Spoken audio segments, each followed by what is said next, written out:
Welcome everybody. I'm really excited for this. Welcome to ANOMIE. Um, so the four of us for the next like 2.5, 3 hours will be sitting down and playing through a session of ANOMIE. ANOMIE is a TT or a collaborative story building game, a storytelling game that we've been working on for the last 2 years, and we'll be kickstarting in August.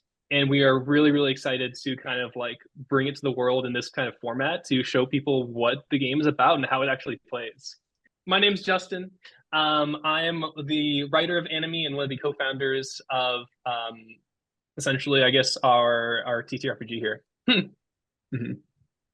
My pronouns are he, him, and yeah.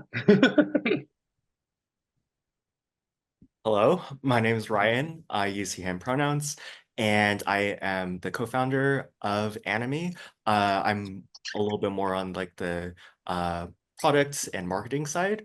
Uh, and yeah, I'm super excited to play this game with you guys. Hi, my name is Dana. I am one of Justin's friends from college. Big lover of TTRPGs. I make TikToks about my D&D characters and frequently cosplay as a pirate. So that's what I like to do in my free time. And you have an octopus companion right now.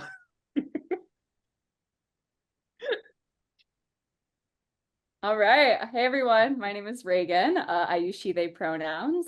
I am also a huge lover of TTRPGs. I know Justin from college. I actually work at a TTRPG company, so this is right in my wheelhouse. I'm excited to kind of just be in this world always. And I'm just here to have some fun.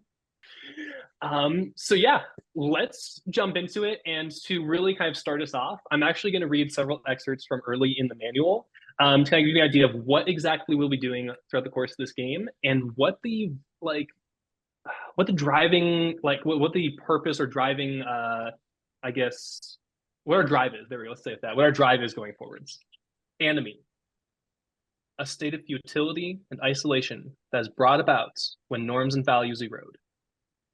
Invisible fractures of the collective being, dissonance between the spirit of the whole and the hearts of the many, the decay of the ties that bind us, and the rot that is left in its place. Your worlds exist on the precipice of change, of chaos. The fragile calm that once held is about to end. ANOMIE is a collaborative storytelling game about creating societies and exploring the challenges they face while coexisting amongst each other. In this game, you work together with other players to tell the exceptional tales of these societies. As you play, you and your fellow storytellers each create a society in a shared world of your own design. You answer questions, react to prompts, and connect the dots of stories you cannot predict, all while considering the potentially grave consequences that face the people you will bring to life. The possibilities of ANOMIE are endless. Do you wish to create an intergalactic tale of political drama between spacefaring societies? Or perhaps dive into a woodland realm of gentle critters who have discovered a dark, terrible evil at the borders of their home? The choice is yours. Ultimately, it is your responsibility to look at the people you create and the stories, know their stories, that you will tell and see the world through their eyes, explain how they react to dramatic upheavals to their lives. The heart of this game lies in the attitudes of the people who live in your societies. Through the uncertainty, the conflicts, the innovations, the discoveries, have they remained as one? Is their society still intact? Does the spirit of togetherness, of belonging, still remain? Or do your people feel listless and empty? Does a void fill their hearts where there was once passion and purpose? Have they been swallowed by the fathoms of ANOMIE, lost in the depths of their own disillusionment? In ANOMIE, you win not by conquering or revolutionizing your world. Your end goal is not to beat the other players at the table. Your goal is to make your societies feel alive. Make your worlds feel rich in detail, brimming with character. Fill them with people who feel like people, people who have aspirations, people who feel love and hates, trust and doubts, kindness and cruelty. And when their stories are told, consider this. We live in a society because we believe we do. Do the people you've penned still believe in theirs? ANOMIE is the enemy. Has ANOMIE beat you? There we go. I'm so pumped. Ooh. So what the four of us are going to be doing is we're going to be creating an original world. This world can be literally anything: fantasy, sci-fi, goth, punk. Like we could go steampunk, like anything we want. We're going to create our own world, and then each of us will be building society that exists in that world. And through the course of this game, we'll be telling their stories, seeing how these societies grow, change, and interact with one another in the face of huge monumental events. Yep. So to start things off, we are going to start with part one, which is setup. And the very first step we have is to set the stage. So in order to set the stage, we are going to be deciding what the genre of our world will be and where exactly we'll be telling this story. So one thing to keep in mind for this is that the scope of our tale can be very, very small or very big, depending on what we want. So we can be telling a tale about, a small neighborhood, or a tale as large as whole worlds in some like giant spacefaring society. So the term society is going to be used very broadly to kind of capture a group of people. And so ultimately we get to decide what we want that scope to be. Yeah, so I guess to start things off then, let's do some brainstorming and answer 3 questions kind of to establish what our world will be.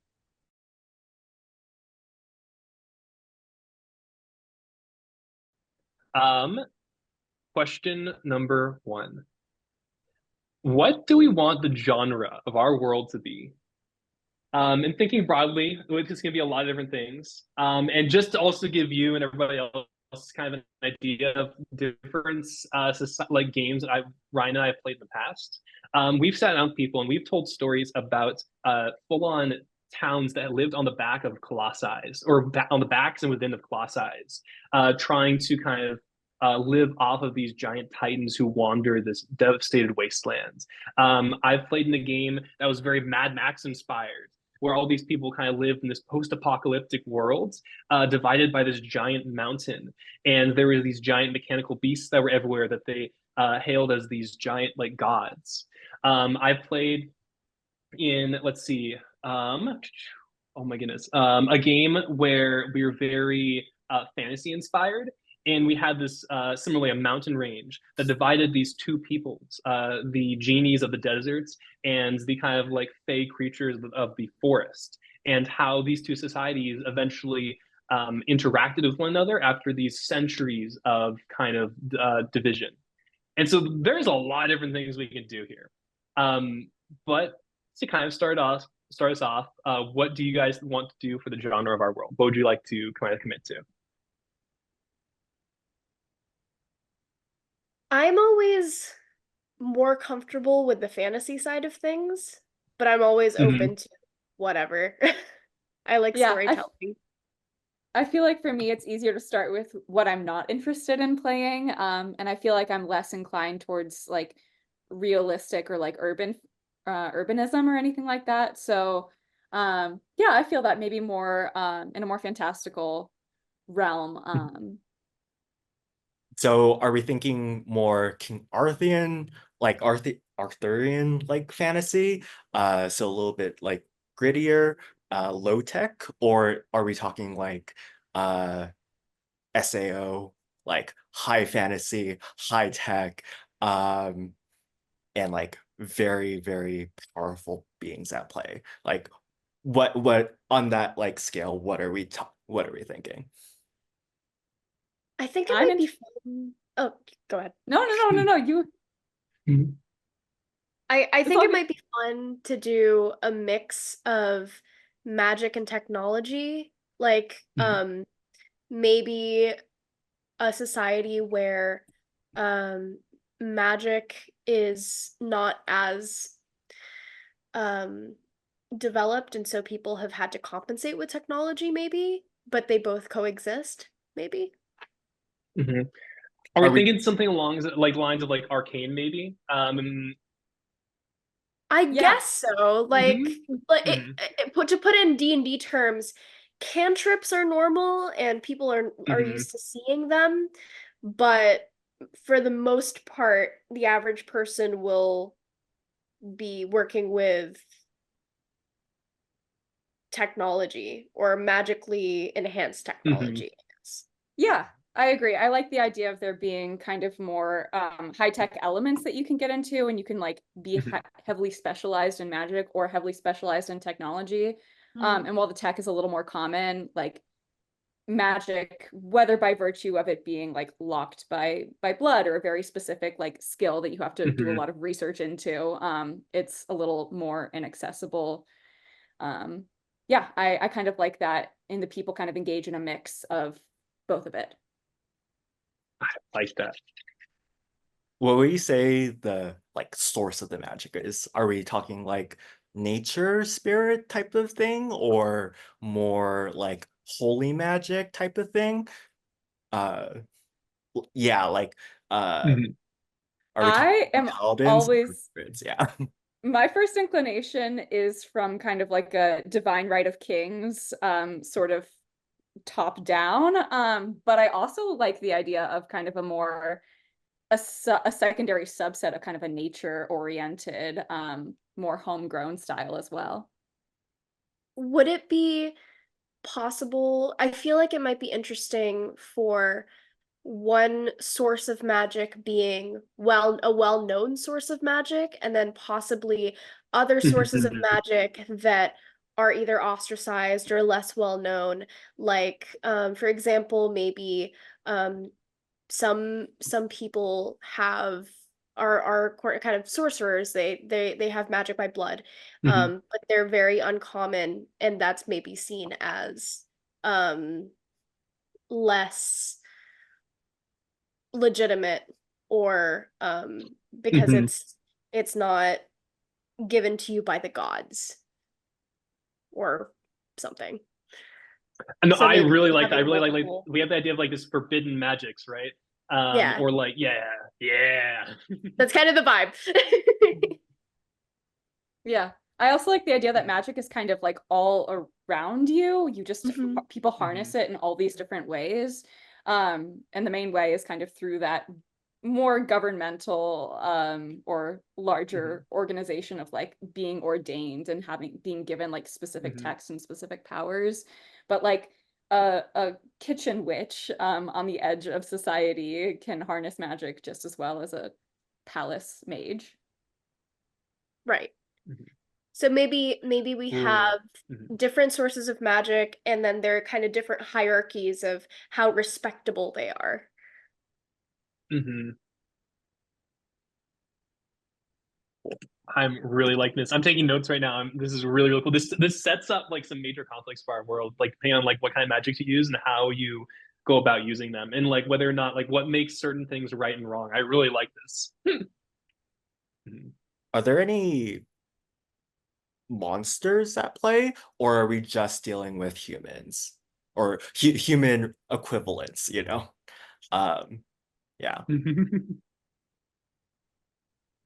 I like the idea of magic somehow imbuing like animation into specific things, but I don't Mhm. know how mainstream it is. If someone else has a thought on how mainstream they want it to be, but I do like the idea of like sometimes the trees whisper to you, and only if you listen really, really close can you hear them.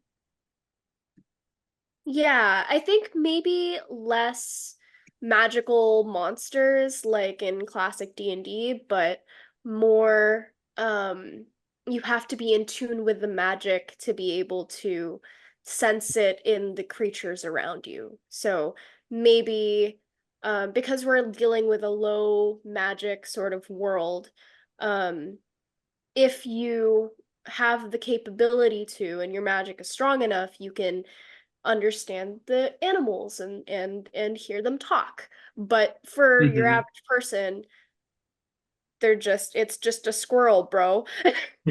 Yeah. Interesting. Do people like when we're talking about like societies and like communication, transportation, all those things, are we thinking it's more common to like imbue the technology? Are we like for messages, are we talking about like little birds that we train to fly to deliver things? I kind of like the idea of there being a mix of kind of pigeons that you train, and also like really complex technological like shooters that you kind of like shoot all the way, and it just kind of careens across the city and arrives at the specific doorstep. That's some technology like outbeats nature, but also the tradition of using birds and other natural things still kind of has precedence too. Yeah, I'm thinking it's probably divided by economical status, right? If you have the money to buy these high-tech means of communicating, then you do, and it's kind of a show of status. But if you don't, you go the old-fashioned way, pigeons are perfectly fine. Okay, interesting. We love pigeons. Pigeons! Pigeons! Justice for pigeons. Nice. I'm sure they talk a lot of shit if you can listen. Like they gossip. Oh, this person, I sent a message to them the other day and they're so stinky. Oh my To be goodness. fair. Yeah. I'm just imagining a diva pigeon. A diva pigeon. Oh my goodness, there's gonna be okay. I'm really hoping there's some questions later on that like allow us to directly just bring that up. Like, oh my goodness, the diva pigeon. The #1 diva pigeon. All right, cool. All right, so to keep things rolling, then I'll go on to our second big question. What do we want the scale of our societies to be? Do we want to go like? Do we want to do full-on kingdoms? Do we want to do cities? Do we want to do like entire continents? What are we thinking? I think probably kingdoms or something on the medium to small side, because I think that'll allow us to flesh the communities out a little more on a human level. Yeah. Like yeah. If we do kingdoms, can like the different societal breakdowns of like magic to technology ratio differ from all of our societies? 100%. Also, like, we're going to be like we are in the process of creating the world right now, but we're each going to have our individual societies. So you could like depending on the pillars, which will be in the next part, we can like have the expressions of those things and like also the building blocks that we're figuring out right now. There's still like so many ways you can spin it to make it really your own. Cool. Yeah. All right then. And so it sounds like then we want to know the size of like, kingdoms or essentially, small nations. Yeah. Cool. All right. And then last big question then, and we've already kind of touched on it. What is the major theme or conflict of our world? Yeah.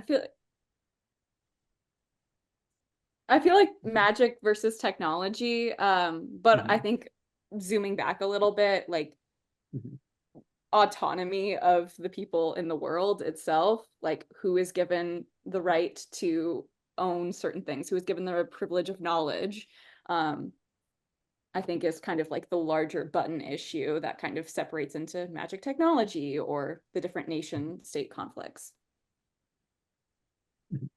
Yeah. I would agree. I would agree with that. I like that a lot. This is a good thing to keep in mind as we go forward then, because this will kind of guide the story we want to tell. of these societies and how they kind of change over time. Mm-hmm. Sweet. All right, well, now that we have the world, we can go on to our next step and really dive into our individual societies. So each of us will be creating our own society in this world. And to do that, Speaking of, do we have a name for this world? And do we have a name for the magic? Ooh.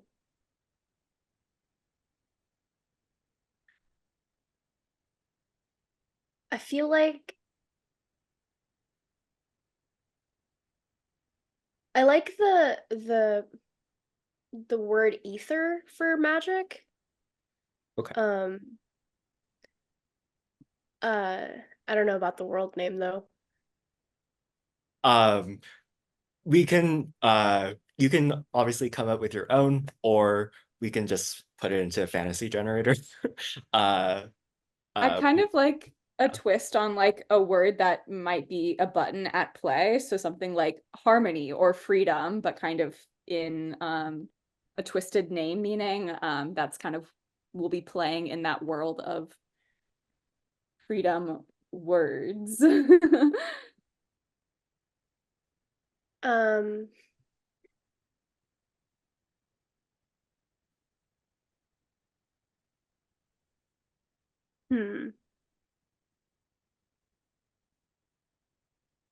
When in doubt, go Greek. Honestly. A Or Greek Latin. name meaning freedom is Eleftheria. Ooh. Or I'm like, down for that. Sweet. Okay, so we have Eleftheria. And then it has ether in it, so yeah. hell yeah, that's great. Eleftheria.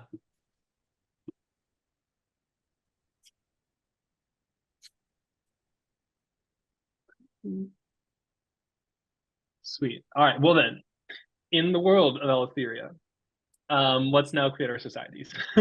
Yeah. Sweet. So what we're going to do now is we're going to each be rolling individually for the pillars of our societies. These pillars, whereas there are 7 in the game, today we will only be rolling for 4, so as kind of like narrow our focus a little bit. And so we are going to be rolling for our society's religion, government, geographic environments, and economic system. So right now I'm just give each other like about like 3 minutes here to kind of go ahead and roll. But on starting on page 19 and going forwards, you'll see that each pillar has a kind of range of numbers that correlates with a different pillar itself. And so if you just want to roll on the D100 for each of those 4 things, we'll come back together and then share what we got. Cool. And just to reiterate again, it'll be economic system, religion, governments, geographic environments, and physical infrastructure. So I guess I did 5. So. Yeah, and also if you have any questions during this time, we're more than happy to answer.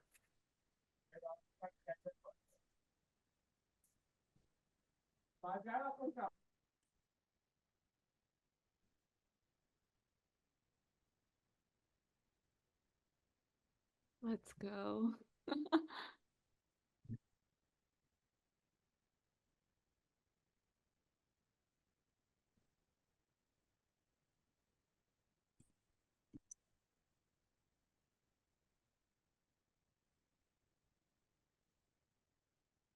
Interesting.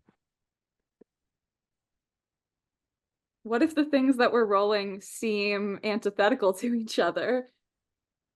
Even better. Like, oh my goodness, there have been so many cool combinations here. Like, I remember one time somebody rolled a theocracy, which is right, like a religiously based government, but then their society had a very low religion. Like, there wasn't a lot of people who actually followed that religion.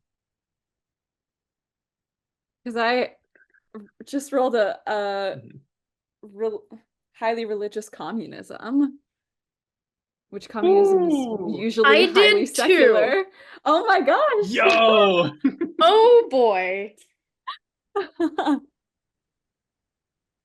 I got a socialist plutocracy, which is really interesting.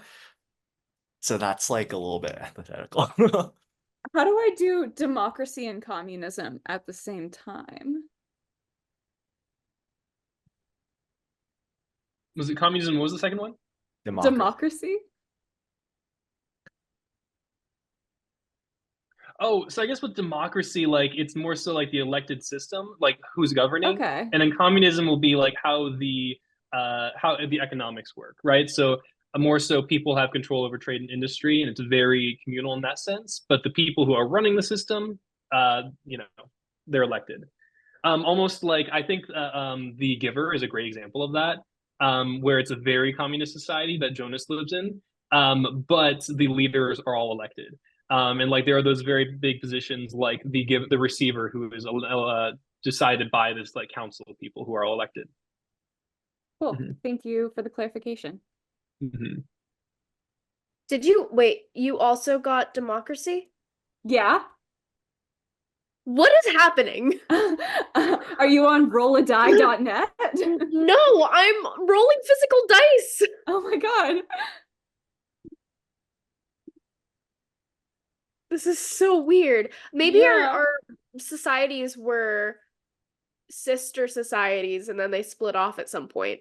Yeah, have had some sort of fracture, whether it be geological or ideological, maybe, if we differ enough.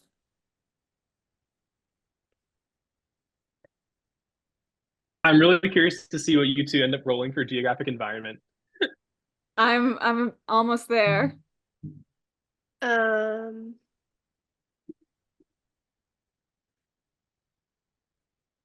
Wetlands. Tundra. That makes sense why we'd have a schism. I got grassland. Yeah. With I got desert. Cool. We are very ecologically diverse. Nice. It was infrastructure, not armed forces, yeah. Or what in armed More? forces, not infrastructure. Okay. Oh. I think you said 3 different sets of them. I might have said different things. Yeah, let's just okay, just I guess roll for I think the only one I didn't say was I think diversity. So you know what? Let's go ahead and roll everything. So just roll let's for roll everything. Okay. Let's just Yeah, roll, roll okay. everything. Yeah, No worries. let's do it. All right, cool. All right, now that we've rolled, what did you guys get? So for economic system, I've got communism. Same as Reagan's, I think. Mhm. And for religion, my society is highly religious. For government, my society is a democracy. Very mixed diversity. A moderately strong armed force, or moderately strong armed forces. How do you grammar? And the geographic environment is a tundra, and it has strong physical infrastructure, which I think will lend itself well to the technology aspect of this world. Interesting. Okay. Dana, our rolls were basically the exact same, which was crazy because you were rolling physical and I was using a generator, but I think that'll be really fun for play. So my economic system was also communism, also a highly religious society, a democratically elected government, very diverse, moderately strong army located in a wetland. So we'll see how the swamp treats us, with moderately strong infrastructure. Absolutely. I feel so antithetical to you guys. Like, oh my goodness, mine is so much different. I have socialism in a non-religious society that is autocratic, has no armed forces, weak physical infrastructure, and is in the desert. That's so funny. Interesting. Mhm. For me, I've got a socialist government that is uh moderately religious. We're a plutocracy. Um, we have strong infrastructure, uh, strong armed forces, culturally diverse in the grasslands. So, uh, yeah, that's going to be those are fun tools to play with. Interesting. Okay. I'm liking this. I'm liking this a lot. I'm really curious to see how you two differentiate your societies and also kind of like how they relate to each other. And then Ryan and I are very different, and like I think these will be like the oddball things we're gonna throw in here and kind of mix things up, which is gonna be really cool. Well, Nice. now that we have our pillars, let's go ahead and take about 5 minutes here to kind of write our own backstories for our individual societies. So if you go to page 31, there are some directed prompts. In particular, how old is your society? Who is in charge? What are the core beliefs? Are there any notable events in your society's history?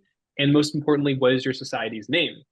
So if you guys want to sit down, kind of take a little bit of time to write and answer those questions, this would be the perfect time to do so.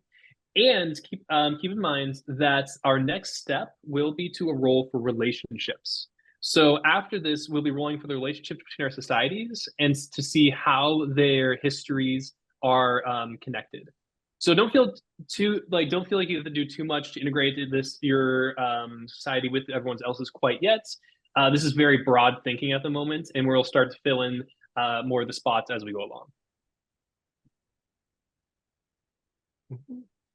Also, kind of think about how your pillars are tied into that background in terms of like how that might have came to be.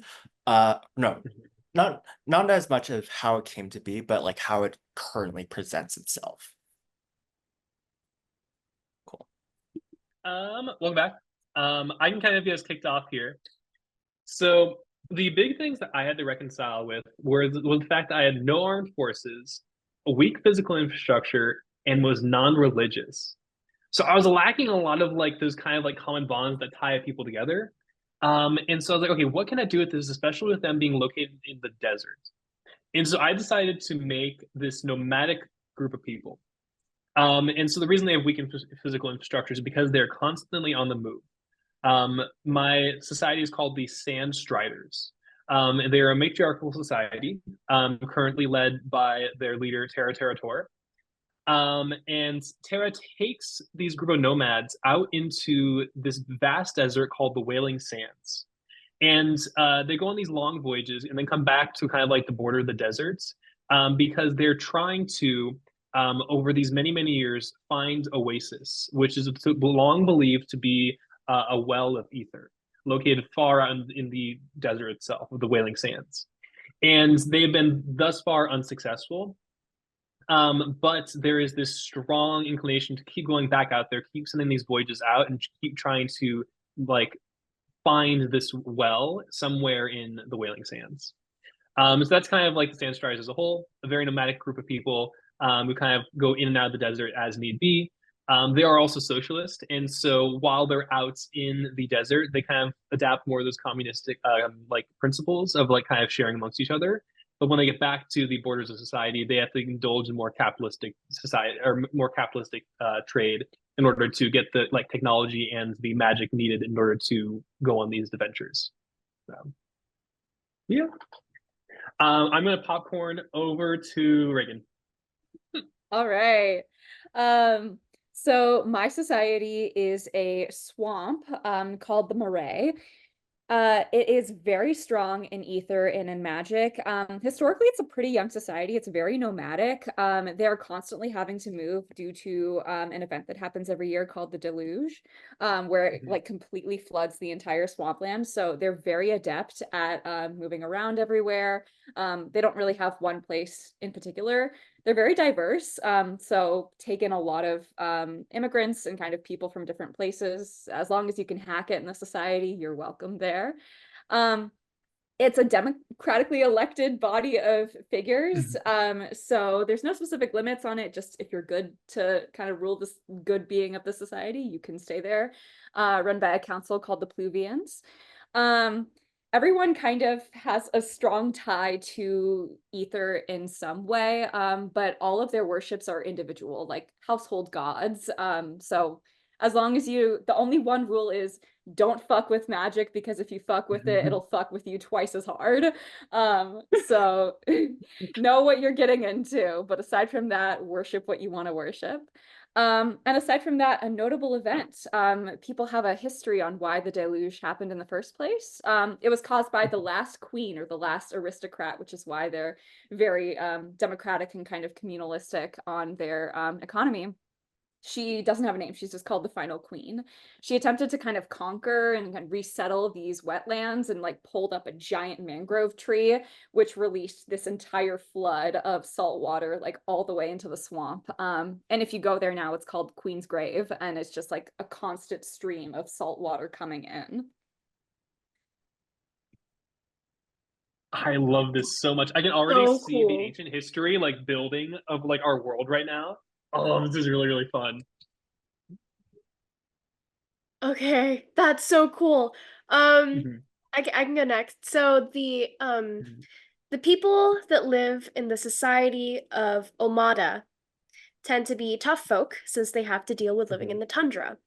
So this kind of leads them to having a moderately strong military force as people kind of value physical strength and endurance. But it's not as clear cut as that. There are 4 major factions in Omada. There are the fighters, the thinkers, the growers, and the builders. The fighters are the ones that make up the armed forces. The thinkers manage their education system. The growers make sure that everybody can eat and are fed. They are very respected because it is hard to grow things in the tundra. And the builders create the strong infrastructure and ether tech that is the foundation of this society. So each faction has a patron god. Roth is the god of strength and the patron of the fighters. Elandra is the goddess of wisdom, patron of the thinkers. Phyto is the god of nature, patron of the growers. And Vida is the goddess of architecture, patron of the builders. This society is run by a council with representatives from each faction. So each faction votes for a representative that typically is based on how closely they fit the values of their faction / their faction's patron god, because this is a very highly religious society. And these representatives together are called the Divine Four.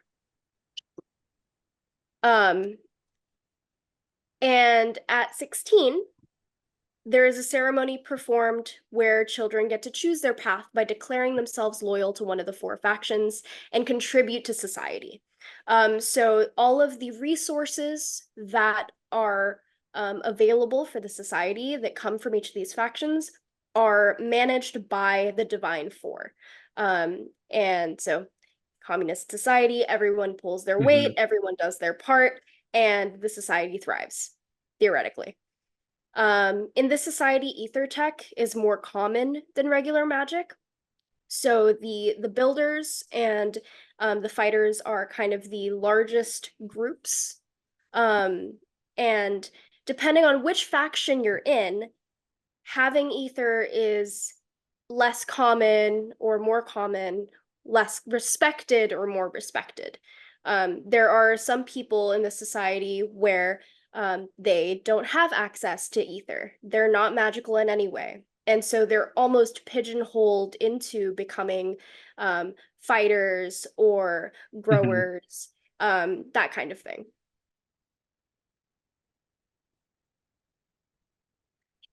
That's really cool.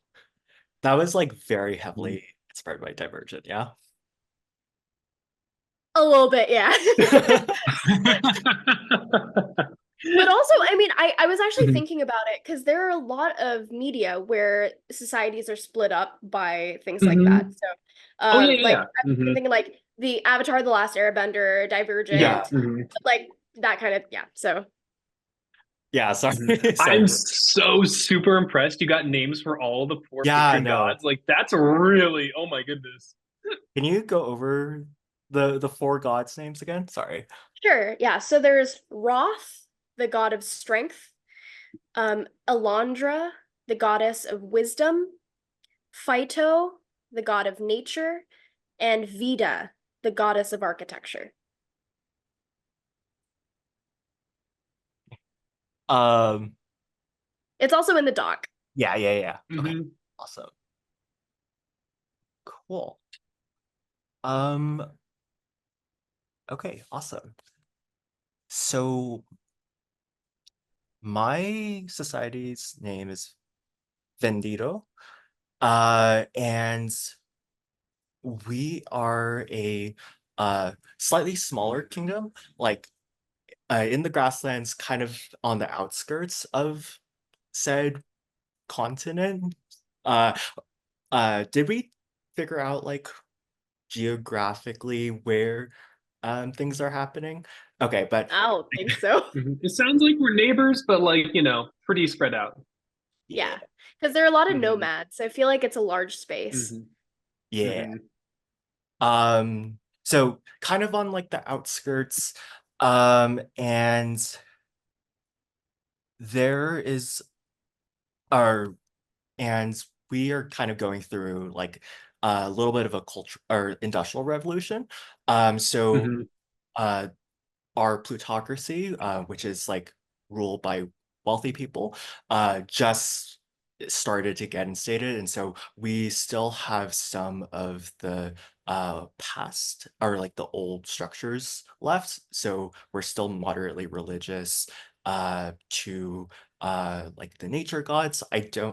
Um, I think denominationally, do you kind of want to have our that the nature god, sorry, I didn't catch the name, Fido.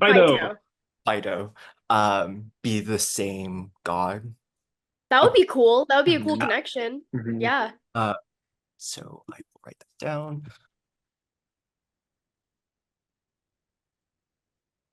So yeah, they very much still like worship in that sense. And there's still quite a bit of like that nature magic involved. But uh they're really starting to go into tech and the so like there's strong physical infrastructure as well as strong armed forces. So tech is really starting to get its grip um into the society. However, one of the beliefs that like the older generations have is that at least our brand of tech um, drains the magic and or Mm. poisons the magic. And one of like the historical things that I came up with was the peddler comes to town. And basically somehow, some way, this kid, this relatively um kind of out of nowhere or this kid kind of out of nowhere just like started to like really get into the business of like bringing tech into the world. Obviously like tech makes everyone's lives easier, so the buy-in is starting to come in and we're definitely creeping on to into capitalism. But um like wealth is starting, the wealth disparity is definitely starting to come in. Mhm. And um, who's to say if the elders are correct in that the tech is, or our brand of tech is poisonous because it kind of just came out of nowhere. Um, and uh but like the plutocrats are starting to like drill into the earth to get some like the raw materials of this tech. um and so maybe like um and obviously from being from the earth, it like definitely gives like fossil fuel vibe, where it's Mhm. like good, fun, exciting, but it will definitely hurt the earth as well as the ether. So yeah, that's my contribution. I really like that. I just hearing about all of this. So it seems like, Justin, your idea, and also Ryan, your idea of the ether is almost like a physical thing that you can harvest, which is, I think, is really cool. And then Regan, you were talking about how, like earlier in the kind of setup of the world, how magic, or ether in this case, it can be ordained to you. So I'm curious, now that we've kind of heard everybody's stuff, how does the if ether is a physical thing, how is it also a thing that can be ordained to you by the gods almost, or Yeah. from up top? I think I think in the mind. case. Oh, Okay.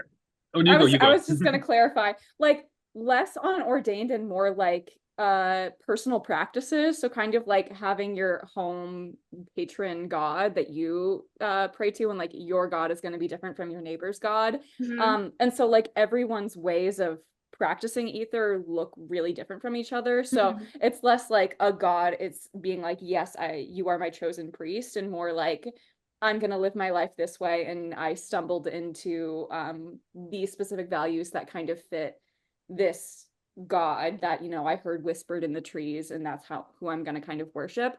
So it's more of like a communing with nature and finding it out for yourself type of Gotcha. thing. So I guess in that way it could theoretically be physical, but maybe not as physical as Ryan and Justin's.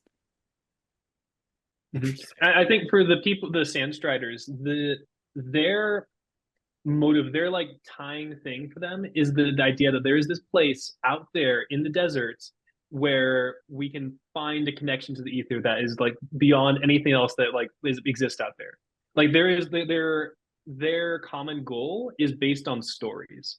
So like they don't even know what the reality is. They just want to say like, oh my goodness, if we go out there, we can find some way to be more in tune with the world. We can find some more way to like, you know, really actually hear the world. And maybe part of that is because they don't have as much access to ether and ether tech. Like they don't have the same infrastructure, the same armies, the same everything else, and so they want to find some way to like kind of be more connected to the world that doesn't involve having to like settle down and like start from scratch. Whereas all you guys have really kind of settled in, got the ball rolling already. Yeah. I would also want to say that it's like the the material that I'm like the particular like material of our like Vendito's brand of ether tech uses, let's just name it black steel, like specifically siphons the ether to make its effects, and so it's a more entropic type of deal rather than like a something probably what you're thinking of, a little bit more like harmonious in that sense. So Right. it's Like it comes from within, or you can, yeah. That's really cool. yeah. So think of it like of a life force draining tool type of kind of vibe from this peddler. We can explore that. I gotta say, like when you said the peddler comes to town, it's such an innocuous phrase, but when I heard it, it felt very ominous and foreboding. I was like, oh my goodness.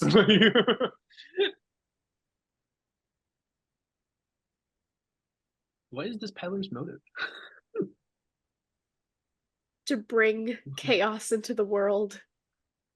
Honestly, like, oh my goodness, I'm seeing so many possibilities for how all these pieces can like fit together and create this like ultimate story. I'm very excited to see how we like, you know, connect all the dots. Alrighty. Yeah. Cool. Should we make more connections, or does that come in the next phase? Let's move on to the next step here, which is actually relationships. It'll be perfect for connections. Yep. You know. Yeah, so the next step in the game is to quite literally establish relationships between our societies, create that shared history. And in order to do so, we have on page 36 and 37, another kind of range of relationships that we can roll for. Now, in this case, each of us will roll for one, and we're going to assign it to another society. And so we get to choose and kind of like delineate which one makes sense and how we want to kind of create that shared history. So let's actually do this one by one. Ryan, why don't you go first? Roll for relationship, and you can assign it to one of the other societies of your choosing. Okay. I rolled a 8 or an 88. So an alliance. I guess like Dana, you're like our societies because we have that shared God. I think that makes a lot of sense. Yeah. Yeah. Yeah. Okay. So do you think that our societies, because we have that shared God, do you think they're probably close together, like physically? Yeah, probably. Or at least very, very established like communication, Mm, trade routes, probably gotcha. familial like ties as well. But yeah, definitely because of that shared like pantheon, I think that um there's a lot of like niceties that are um between the two parts. Yeah. Nice.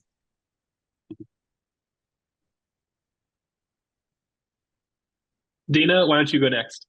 Okay, I will go next. Go next. Rolling my physical dice. 53. Animosity. Oh Who am I gonna have no! spicy relationships with? I think probably, oh gosh, let me read through people's stuff again, just so that I remember what people had.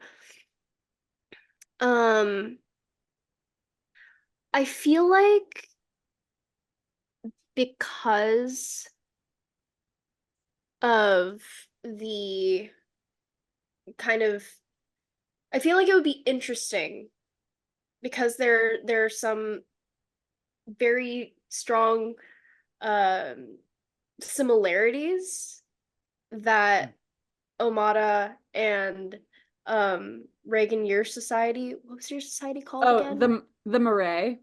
The Marae, yeah.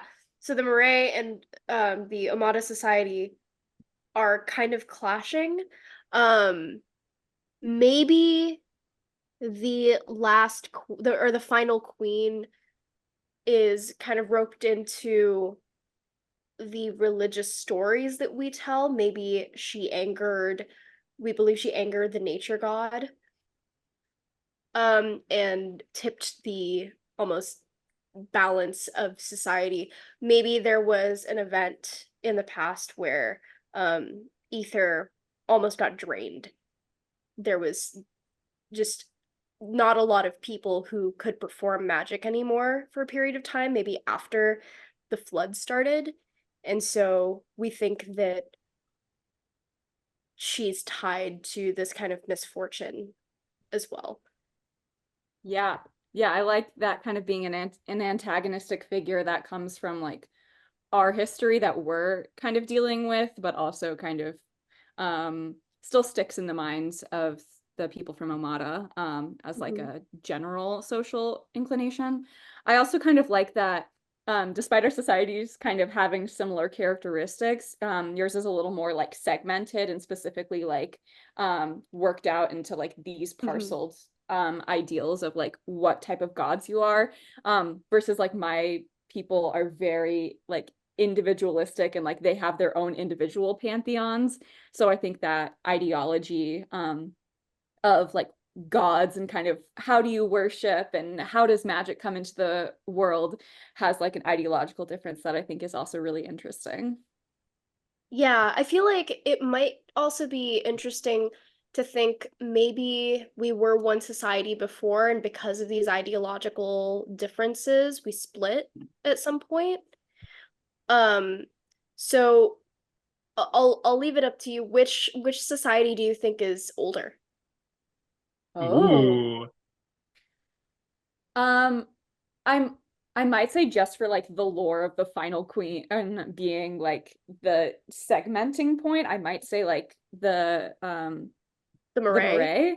Yeah. And then that kind of makes sense because your Mhm. society is like much more ordered and is like, I'm Mhm. done with this chaos. Let me just Yeah. make my own. Yeah. Um, I feel like maybe the thing with the final queen happened, and then a bunch of people went, screw this. Maybe the initial four that were believed to be chosen by these gods left and started a new society. And it's so Oh, diverse yes. because people came flocking from the Marae and following these four, the Divine Four, the first Divine Four. yeah, that's cool. That's yeah. How long ago was that split? How old is our society as a whole? Um, the Marae doesn't really have like a specific history. It's kind of just like forever nomadic and changing. So depends how old you want to be. I love that we're ping-ponging the answer to this question to each I don't know, like 100 years. Yeah, I would say maybe in the hundreds. Like, I'm thinking how old America is as a country. How old is America as a country? 250. 250? There you go. Let's go with that. Enough to build a Mhm. like solid society. Yeah. Mhm. Cool. Kind of back to ours, data. How does Omada feel about the Black Steel? And also, Black Steel will probably play a big role in like why the flood happened because it has that draining element. Yeah. But like how do you guys feel about the Black Steel? Because like being trade partners, being allies, Mhm. like we're definitely going to try to, or the plutocracy at least is trying to peddle that shit. Yeah, I feel like from a um because we are a very highly religious society, um, we see black steel as almost blasphemous because it is taking Ooh. away the gift of the gods. Um, but um, I bet that the convenience of it, especially for people maybe who aren't naturally magically inclined and have the money, they then are starting to purchase it and it's making its way into Omada, and that might be a source of Ooh, conflict for us in the future. okay. So it's like non-magically inclined people are starting to be interested. Okay, that's really interesting.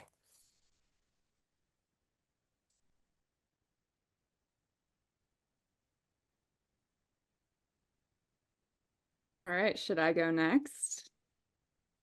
Do Go for it. it. Okay. I rolled 37, so that is relief. At one point in your society's history, a calamity struck. I think I know what that calamity is. But another society stepped in to assist. Does your society owe them anything? Yeah, I think this fits in really well. I could go either way with kind of having mm, I'm trying to think what would make the most ideological sense.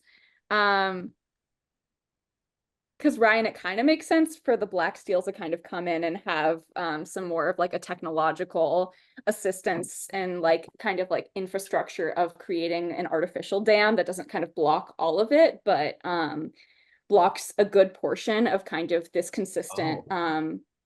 flood at the Queen's grave. But that kind of puts us in debt to you at the same time because you know, you kind of have to come in and serve maintenance to it, and no one wants to go to the Queen's grave because you take one wrong step and you're in the drink dead. So I that's definitely a task that we are indebted to you for. And I'm not quite sure what you would take as payment, just kind of an IOU, or if you need something from us that we constantly supply and tribute. Yeah, what would like a major export be?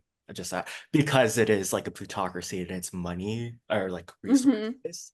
I Yeah, yeah. I that definitely think there's a lot of like specific swamp, like not just in real world like swamp potatoes, but actual like kind of rare plants that grow like a little bit beneath the surface in like the highly acidic and kind of salty water that you probably can't find in freshwater, which is where a lot of societies are based around. So it could be probably some like a hallucinogenic flower or like a very beautiful and kind of rare flower that you give. It could be some like a animal that gives kind of a pearl or like a gemstone. okay. Which one of those is sparking your creativity? Um, I don't know. We can keep that kind of vague, and maybe Cool. if there's some plays that happen, we can fill in the details on like what those things actually do. Um, in the next phase, there's going to be like scientific discoveries and all that stuff. So we can see how it plays out. But I really like the like swamp related like resources, especially because it is so like the first word that comes to mind is like anti-magic-y type of vibes that happen there. But um um that is very interesting to the plutocrats um of Vendito. Cool. Justin, how do you get a connection? He gives Well, one. I I rolled a 22, so I rolled relief as well. And I just think that kind of makes the most sense for the Sandstriders, seeing as I think they're very young people. Mm. And because of that, they do require a lot of assistance, especially coming back from their very unsuccessful trips into the Wailing Sands, which is very, very, very, very deadly. Poor babies. They're just like, we just want to find it out there, and they keep coming back, like, oh man, maybe next time. And so I think with oh my goodness, let's see, who had the Ryan? Were you a capitalist? Mine was socialist, but like very much verging on capitalism. Okay, I think that yeah, especially with plutocracy and you guys having like all the tech there and like kind of like the industrial revolution that you mentioned, I think that would make most sense for the Sandstriders to be indebted to you for like getting technology, um, and doing like getting the things they need to go on their, um, their unsuccessful missions thus far, but hopefully will be successful. Okay. So are is one of the people um sponsoring these sorts of deals or and like are you using black steel? Because that will be I very think we Oh, I think absolutely they're using black steel. But we are like the Sandstars are not religious, so I don't think they have that same, I guess, like sincerity about like the ether. Like they are allowed but to go in it like about things in a more blasphemous way. So they're like, oh, black steel, that'll help us. Cool, let's use it. Yeah, yeah, yeah. Very practical. Mhm. okay. Mhm. Yeah, ether isn't sacred to you.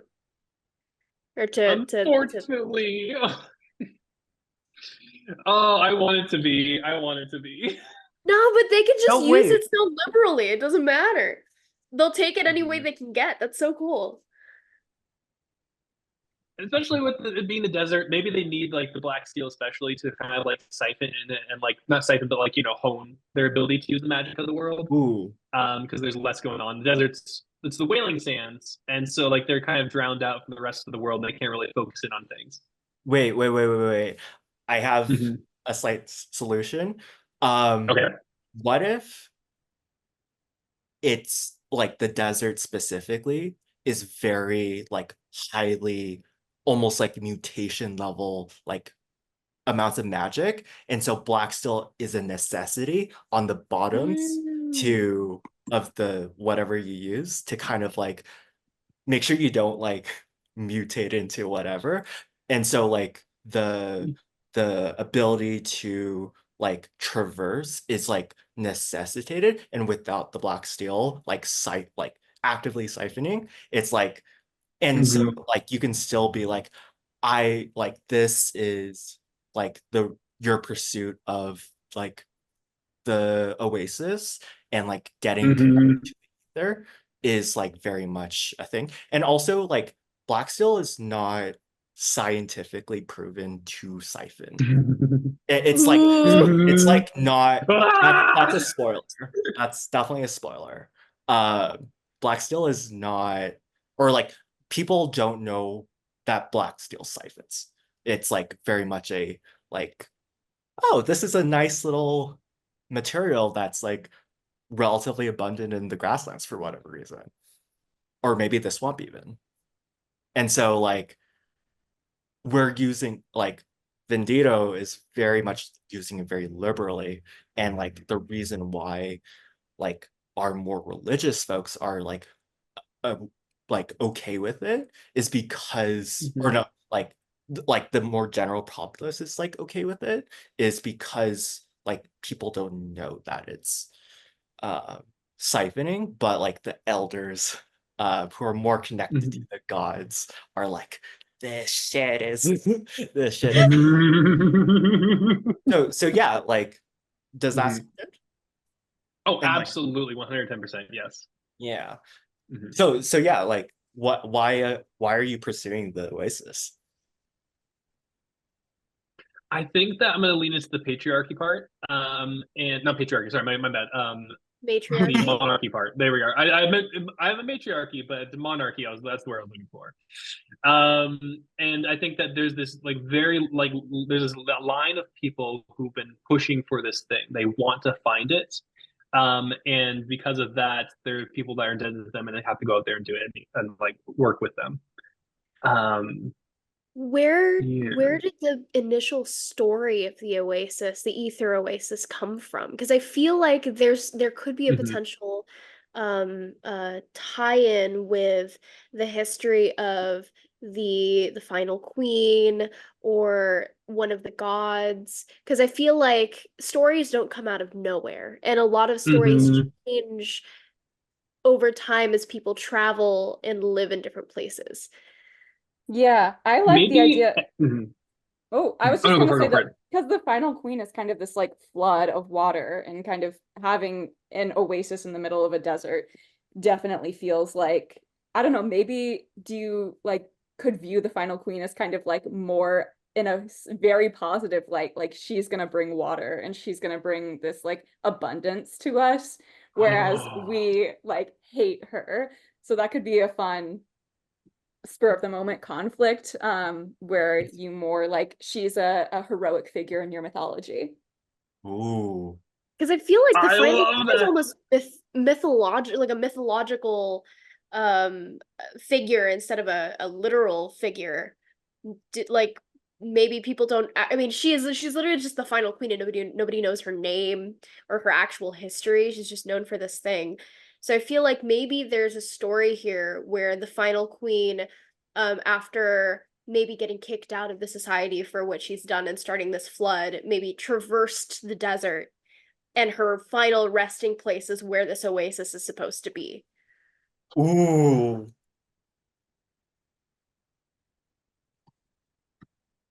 I'm writing that down. That's totally gonna be it. I love this. This is really the catalyst for our world. Like this, like mythological, almost like events. And like there are such like great divisions in how it's been being viewed, and I love that. Or just throwing it out there, she's the peddler. That's what I thought Oh, too. I was thinking that too. Yeah! She is the peddler. she's What's going everything. on? She's everything. She doesn't even have a name. But maybe that's the point. Yeah, we don't know. She's That's everything and something nothing. for I'm whoever literally writes a writing a book note on down. this. Just We can. this is like the guy who has like the giant like wall full of like post-it notes, trying to The piece the red things string. together, and then exactly, and then like in the center, it's just like the final queen. She's at the heart of everything. What's going on? And none of us have a monarchy. So Interesting.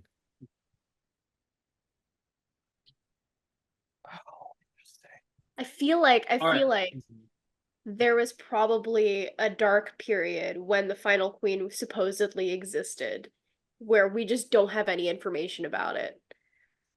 And that's when the monarchy was, and something happened then, and I want to know what it is.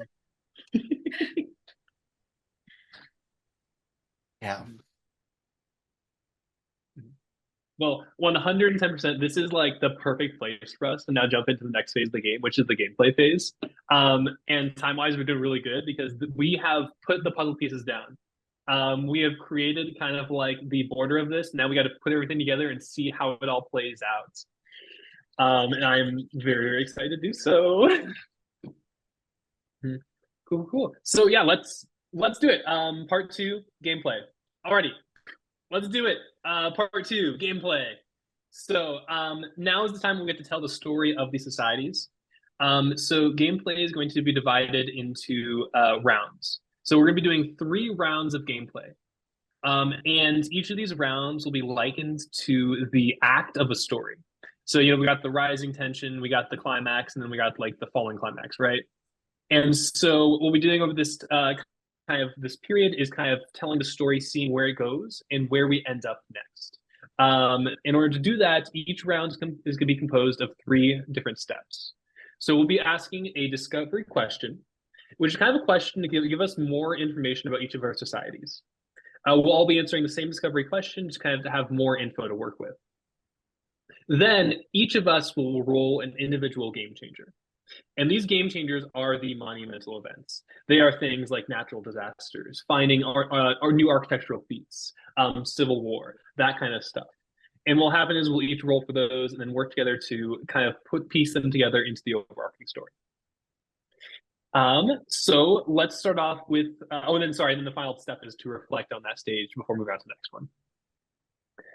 So let's start off with the discovery question, and Dana, why don't you do the first roll?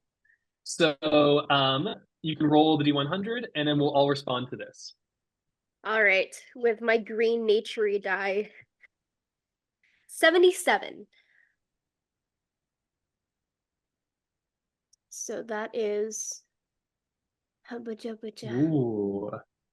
How do cultural differences reinforce and strengthen structural differences to keep disenfranchised people from claiming power? That is a rich and spicy question. Gonna have to read that again.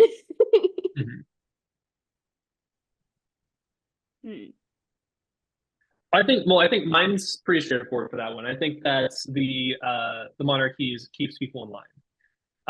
And so like the fact that there is this figurehead that is like in charge and like really the central driving force for going into the Wailing Sands, I think reinforces the kind of the hierarchy, the structure, the power structure.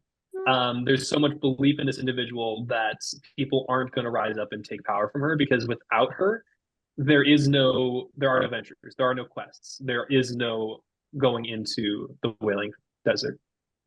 So I think that central belief of the society is what maintains the structural differences.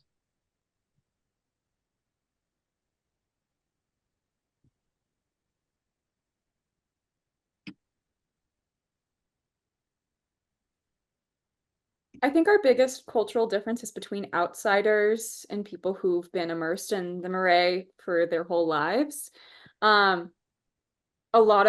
We have a very diverse society, but whether that diversity comes from like a long history of just having diverse people versus kind of actual immigration, I think that can be a really tough transition to our society, and kind of can be a really frustrating barrier, especially because our views on ether and magic vary so wildly from y'all's societies, that it's very like personal and individualistic and about kind of you and your relationship to the world around you and nature and kind of how you can bend it to your will.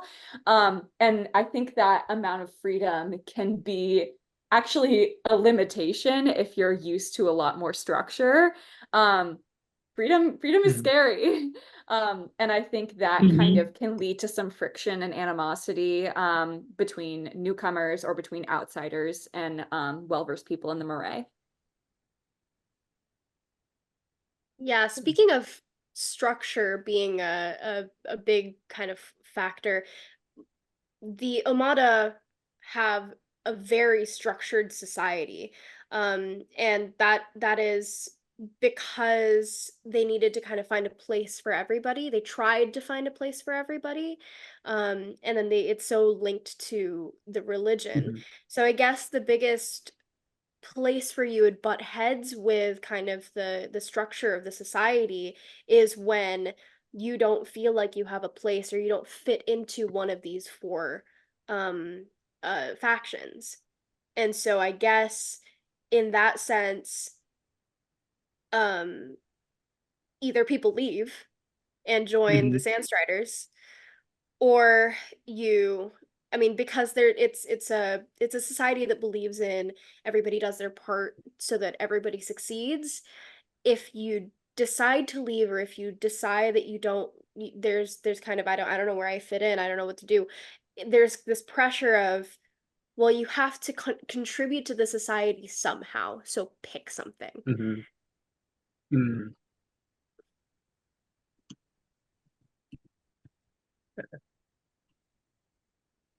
Hmm. So it's this almost belief of, um if you don't buy into the structure of the society, then you are condemning the group as a whole. Yeah. So it kind of keeps you in line.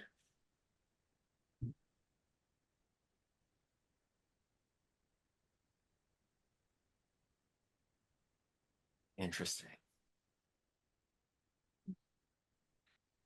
Um, hmm. I definitely did not lean as much into that like societal structure for mine, so I'm having a little bit of a hard time like figuring that out. So if a player has a sort of like a moment of like struggle, definitely feel free to offer um like potential options, and like we can kind of roll from there. um I think the way that I'm interpreting this question is like um I'm focusing more about like the how the disenfranchised folks are like kind of kept from power. Um I think that like it's like the opinions on Black Steel is like very polarizing, and for the most part, as of right now, like the older folks are getting pushed out of government and these positions just because like younger people and like more open-minded people are like really pushing for Black Steel, and like that is like how Vendito is gaining power generally in the world. And because I just happen to have relationships with everyone at that point. Mhm. So um, that is something that I'm like pondering on.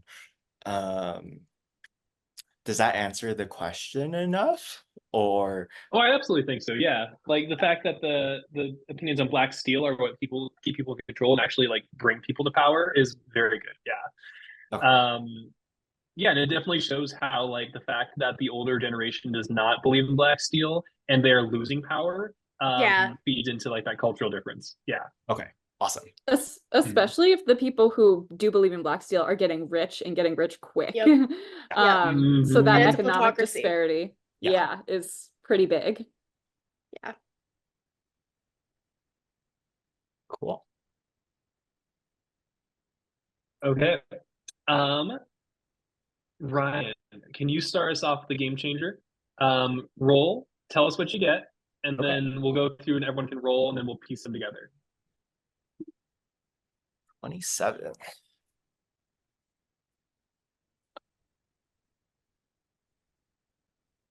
Um, 27 is Rise Oh of my a God. Tea. Okay. Oh, here we No! go. Oh, really? Whoa. Okay. Okay. Well, the plutocracy is really fucking going full power.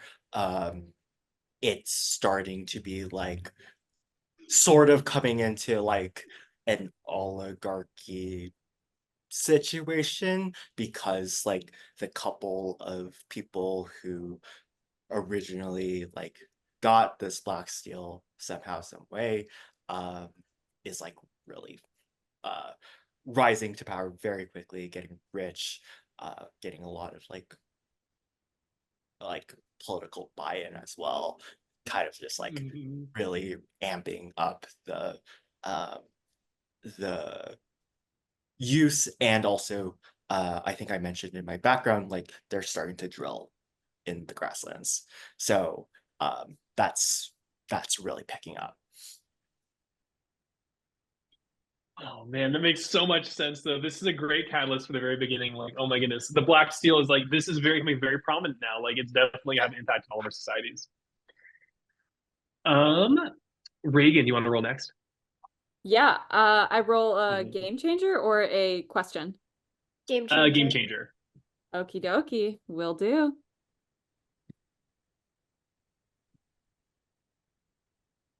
20.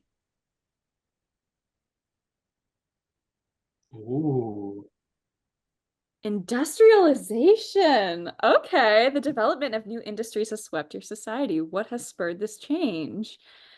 Um, I actually think this is a great segue from Ryan's because I think with the authoritarianism of the Black Steel, I think you've probably been putting a lot of pressure on us to kind of like pay tribute and do things in turn. So we're just like, fuck it. We'll figure out how to deal with the Queen's Grave ourselves. I think our political diplomatic relations have probably soured a little bit because we're no longer buying into the profits of Black Steel. But I definitely think we've got our brightest minds on the case. Our solution right now to damming up the constant deluge is not as effective as Black Steel, but we're slowly but surely working towards it. And with the combination of technology and of individualized ether, we might be able to surpass it soon. Fingers crossed. Mhm. Okay. All right, Dana, take it away. All right. Let me roll my dice. That's another 77. Scrolling down. There we go. Increased government Okay. transparency. Oh. Your society's government regularly reports their transactions and developments. Why is your government transparent with the public? How is it affecting your society? So I feel like with more and more people kind of feeling like, hey, I don't fit in, are the divine four benefiting more from this than regular people? There's a lot of questions swirling, and because there's this kind of, you have to almost be um morally good if you're going to be leading, or at least seen as morally good if you're going to be leading, Mhm. especially if you're seen as the patron of, or a the kind of representative of a god. The divine four are now making it very public of, hey, this is how we're divvying up resources. This is how much this group is getting. This is how much this group is getting. This is where we're sending people. This is kind of what our relationship with this other society is like. And so I think tying it into what's happening in the greater world with Black Steel being this rising influence and putting pressure on Omada to kind of take it on, they're using this transparency to almost say we are in the moral right, and so you should listen to us, and this is why you should follow what we believe, and we are strong without black steel. Okay. So the alliance is definitely not, is it not there anymore, or is it like It's definitely it's like culturally there, but like not like yeah, it's culturally there because Mhm. people like it. I feel like it's almost like, oh yeah, hey bro, you believe in the God that I believe in, but very differently. So people can still kind of culturally connect with one another, but when it comes to specifically that topic of black steel, that's where people really get rubbed the wrong way. okay. Mhm. Interesting. Oh, man. This is really cool because so Vendito's like I don't know, like rise like okay, the more of they having more of a grasp, more of a push for black steel has pushed your two societies in the opposite direction. Kind of like, oh my, so you guys want to have more power, you want to like really push this to everybody else, and you guys kind of backed away from that, which is really cool to see now. Vendito's accidentally has like the opposite reaction externally as opposed to internally. Yeah. Yeah, definitely the plutocrats are trying to export that stuff. Like internally, like people are starting to drink the Kool-Aid quite a bit. And so like now like the enterprise is trying to spread. They probably just got like a new mine, a new big jackpot, whatever, but like to slightly no avail or like no Yeah. absolutely no avail. Yeah. Yeah, So and I also feel like because Amada is so rich in ether, that they kind of feel like we don't need black steel.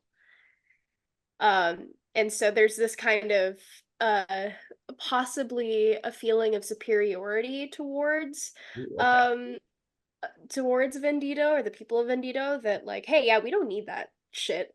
You guys do. Go for it. Sell it wherever you want, but it's not coming into our borders because we don't need it. None of us are paying for it. I mean, there's and that's probably causing a lot of the kind of the people in Omada that aren't very that are kind of etherless who are buying into black steel to be more and more ostracized from society.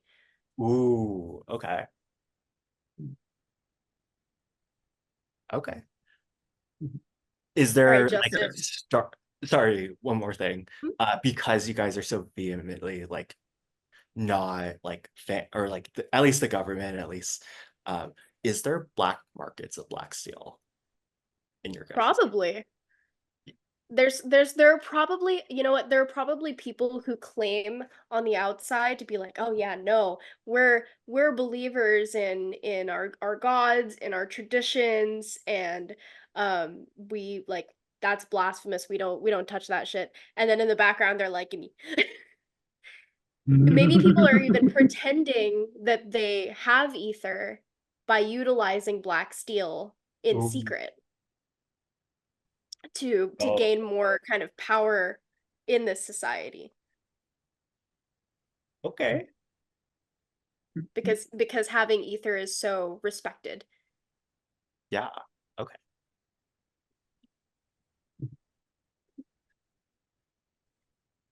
Sorry. I Yeah.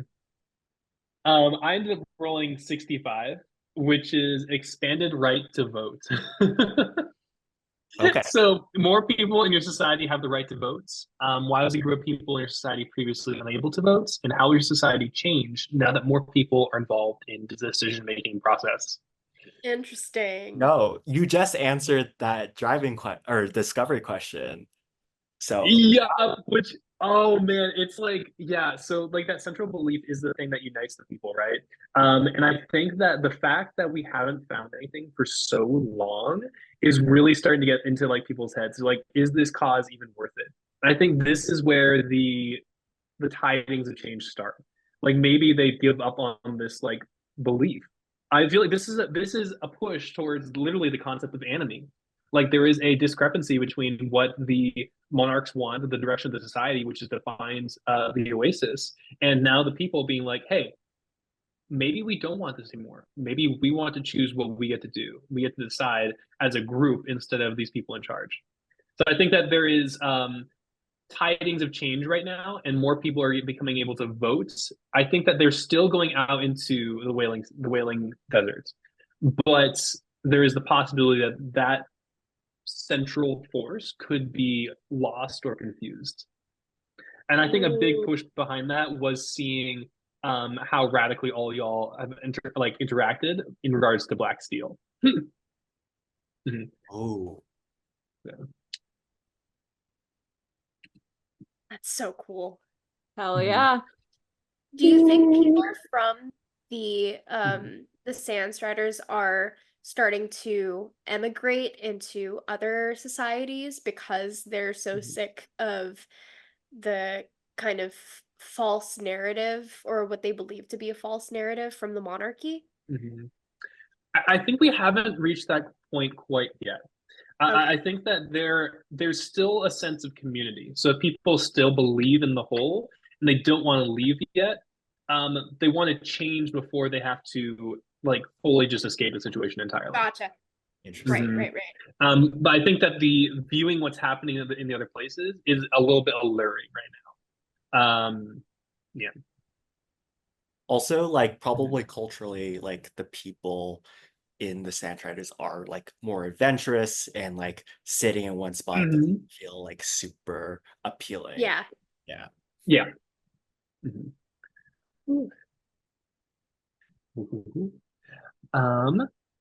Sweet. So, now we kind of all roll our game changers. Let's take a quick moment and answer these two questions. What were the biggest events that occurred in our world this round, and how does this round fit in the overarching story we are telling? I think the autocratic rise of Black Steel. Yep. Yeah, I think the Black Steel market becoming like just completely booming was the biggest event in history, and everybody kind of reacted to it in a different way, Yeah. and alliances kind of shifted, and I think that's super cool. Yeah, I think our story is that of like a society that was initially together and then kind of separated but still bound by this same like mythological concept. So I Yeah. find it interesting that I don't know, we're getting deeper into the idea that we're playing out this society that is so rapidly fractured from the same plot point. I'm excited to see how maybe the peddler comes into it. Yeah. If she slash they slash it does it all. I have a question actually with this. You were mentioning that there was maybe one big person that rose to the top and is now kind of the pseudo authority of Vendito now because they're the main peddler of Black Steel. Do you think that they are taking on that um kind of, not necessarily the epithet, but the role and leaning hard into the mythology of it 100%. Like, as like a marketing ploy almost? yeah, no. Uh let let's name this guy. Let's name them. Names. Let's see. I think uh I just said Charles. Who's in charge? Charles.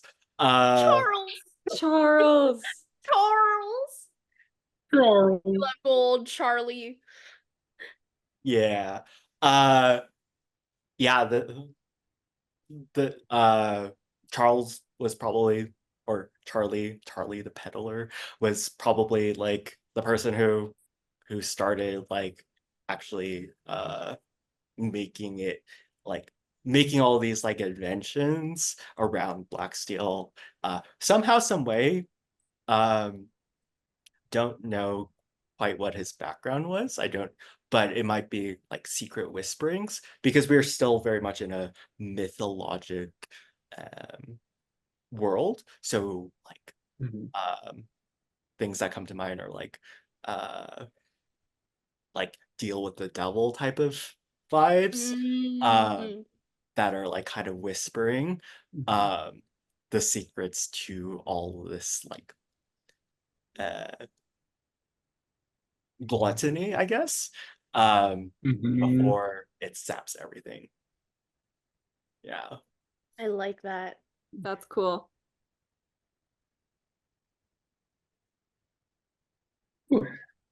Okay, let's do round two now. Um, Regan, you can roll our discovery question. All right, let's do it. 55. So that is, uh-oh. Does your society use a form of currency? If so, how valuable is that currency?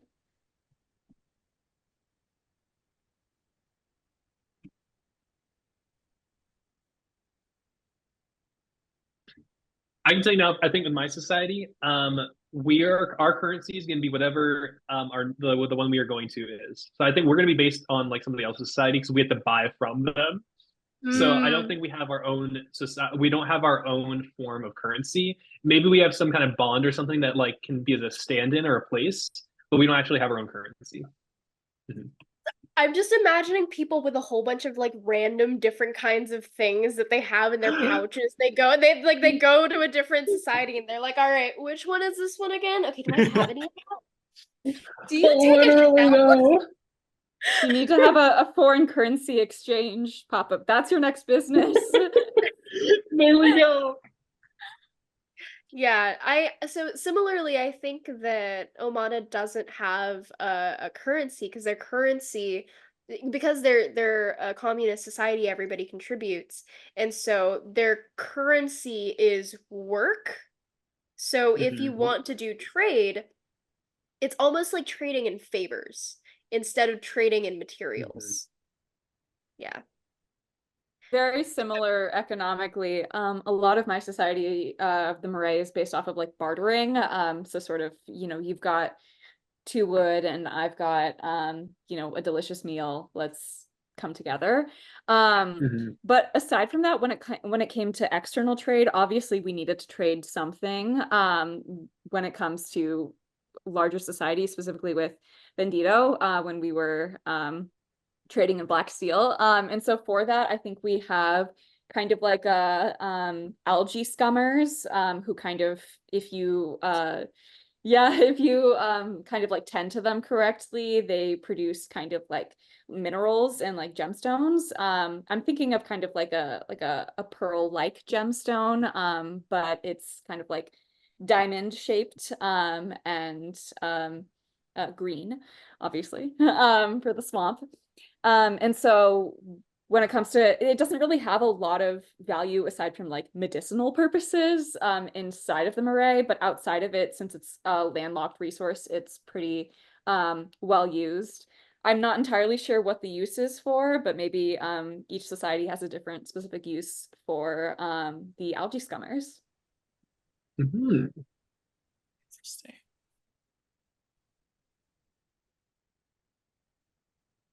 Do you Um, think yeah, maybe go. the algae, the little gemstones have a little like contain a little bit of ether from the life force in the swamp, Oh, yeah, Ooh. I'm sure. Yeah, Oh, like absolutely. a little right? XP potion that you're kind of Yeah, constantly carrying yeah. around. Yeah, yeah, yeah. So you're literally trading in ether. Yeah. Oh, that's so cool.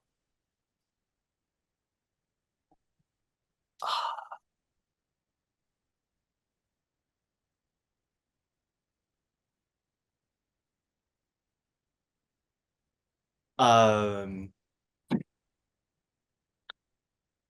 I'd say okay, so definitely let me know if this crosses lines fails. I was thinking like before Black Steel, definitely some sort of barter system, some sort of like uh more like favor trade.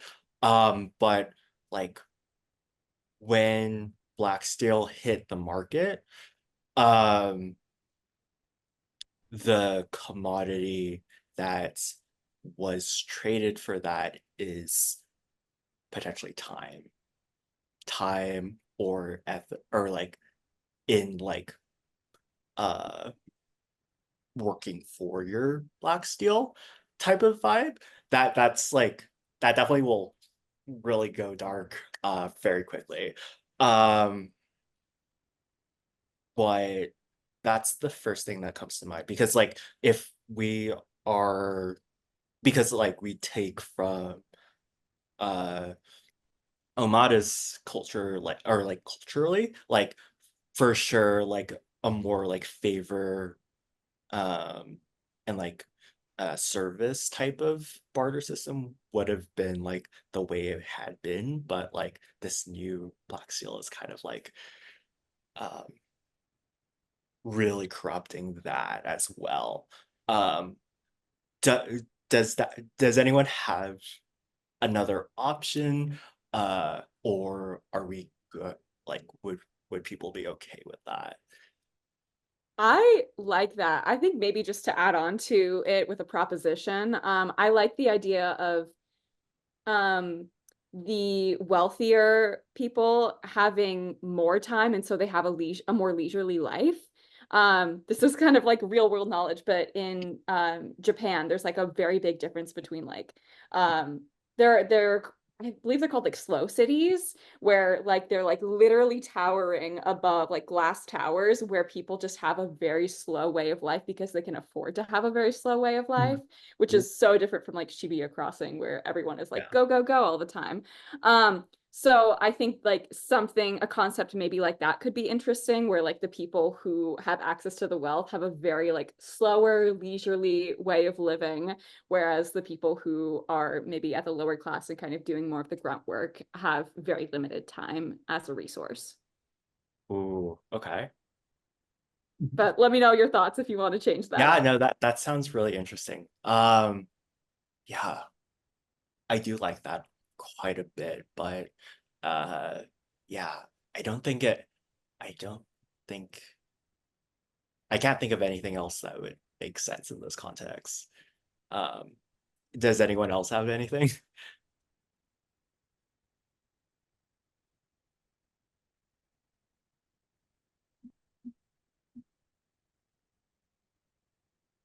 I'm liking it. I think it's really interesting as a whole because each of us have picked very different things between, time, these gemstones, favors, and wherever we go, like just everything. Like it's very, very different wherever you go, which is really fun to see. No like standard kind of like, dollar bill or, coin, which is really fun. Interesting. It's probably why our societies are starting to really split off as well, and I like be more isolated with one another is because we don't have a common currency. And so if Mhm. you have to go and travel to a different place, you have to pay in a different way. And you might not have, Mhm. like, even if you're rich in one place, you might be very poor in another because you don't have the currency of that place, right?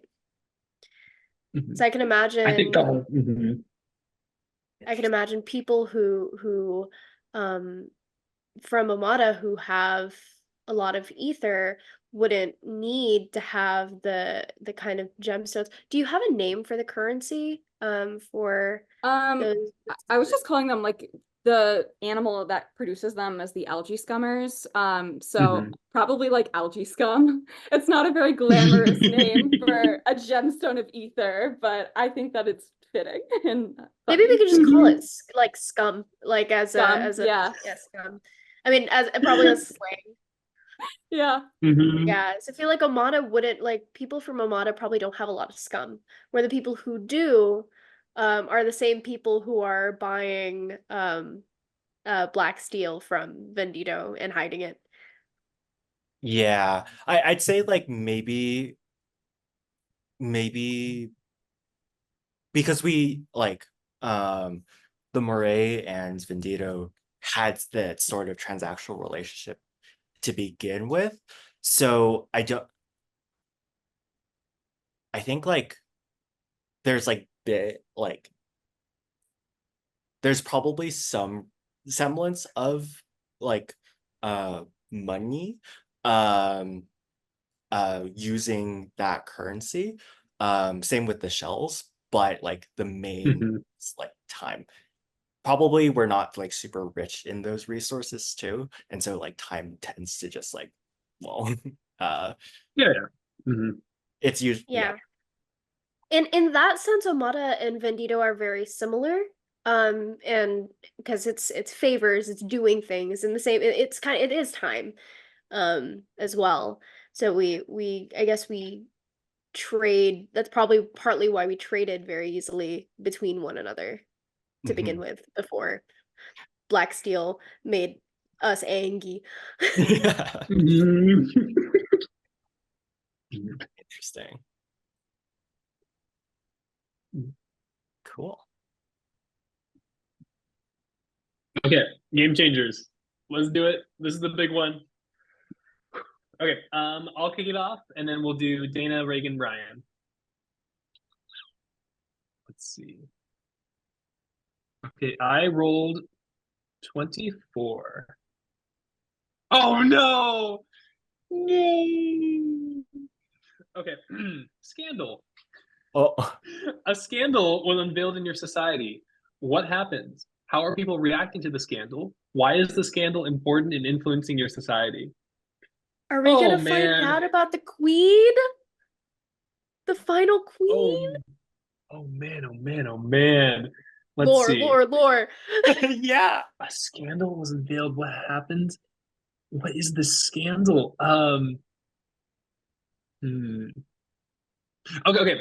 Can I put a like sticky note on mine, and can you guys roll next? And I can build off of it. Okay, sure. Okay. I will Okay. roll Okay. for Okay. mine. That is a 97. Scroll. 97. Decreased incarceration. Incarceration rates have decreased in your society. Why are fewer people being imprisoned? How is this change affecting your society at large? They're no longer getting imprisoned because they're getting sent out. You are now gone, be gone. So the people who have been uncovered to have been purchasing black steel are now being almost like excommunicated from the society. You are going against our gods and our principles, our foundation, the thing that built our society. And if you do not value that, then you might as well not be here. So Omada is now becoming a lot more isolated from society, almost closing itself off and saying, if you do not believe in what we believe in, then you are not welcome Mhm. here. Oh shit. Crazy. So that's why people aren't being imprisoned anymore. The people who were in prison are probably, I mean, depending on what they did, also gone now. Hey. That's one way to avoid ANOMIE. Hell yeah, that's awesome. And by Wow. awesome, I mean Absolutely Yep. terrible. yeah.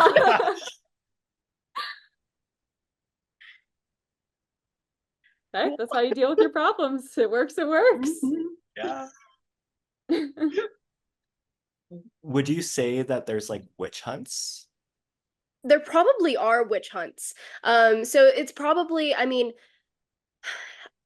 the scandal thing kind of inspired me. There are probably the people who were pretending to have ether naturally have been uncovered to have been using black steel. And so now people are like, oh, you have a lot of power in this group. You claim to be a representative of this god in our faction.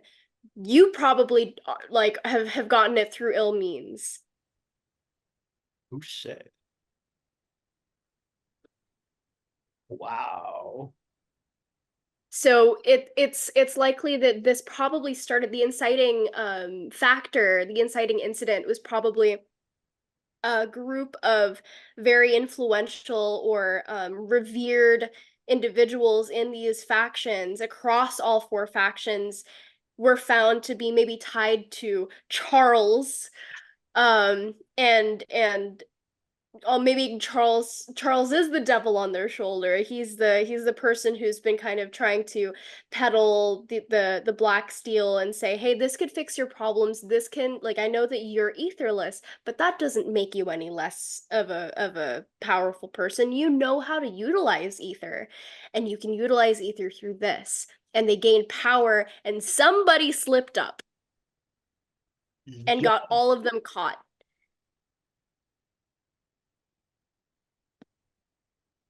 That's crazy. And it's probably not, our society is probably not the only society where people are doing that either. Lots of fracturing. Yeah. Ah. So they're probably going to the Sandstriders, people who've been kicked out, because they're etherless, and that's where hey, if salvation is this well in the middle of the goddamn desert, let's go. What did they come to Vendito?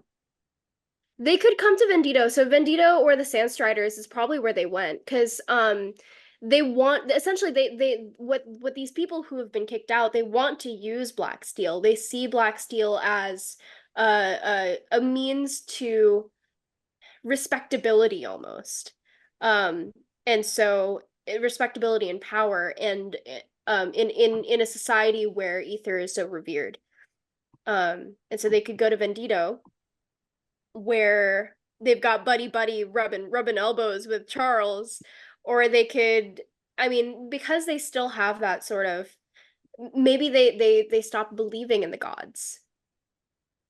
And that's why they're going to a godless group or godless society, where they want to be free of anything that's tying them down and tying them to tradition, which is essentially the core value of Omada, is tradition.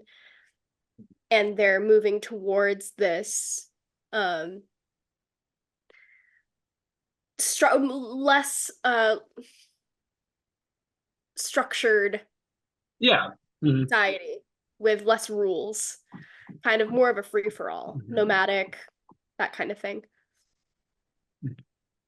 Okay. I feel like everybody's That's jaws crazy. just dropped. Yeah.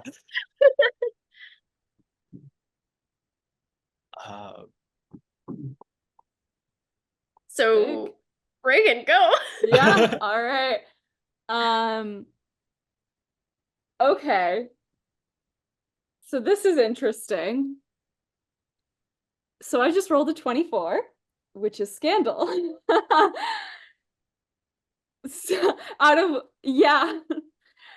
So Justin, I guess we have some sort of multinational scandal that is blowing up the world right now. Let's chat about it. Holy cow. Okay. Okay. What do I want to do? What do we want to do here? So everything is fucked, basically. No.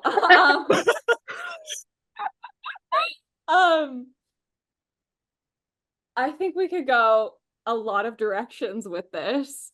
Oh my gosh. I think I have something maybe. Okay. Hit me with it. So my society is a monarchy. Not monarchy. Yeah, monarchy. We are a matriarchy. Do we want, when the society split, that the final queen went out and is her lineage is that of the Sandstriders? Yeah.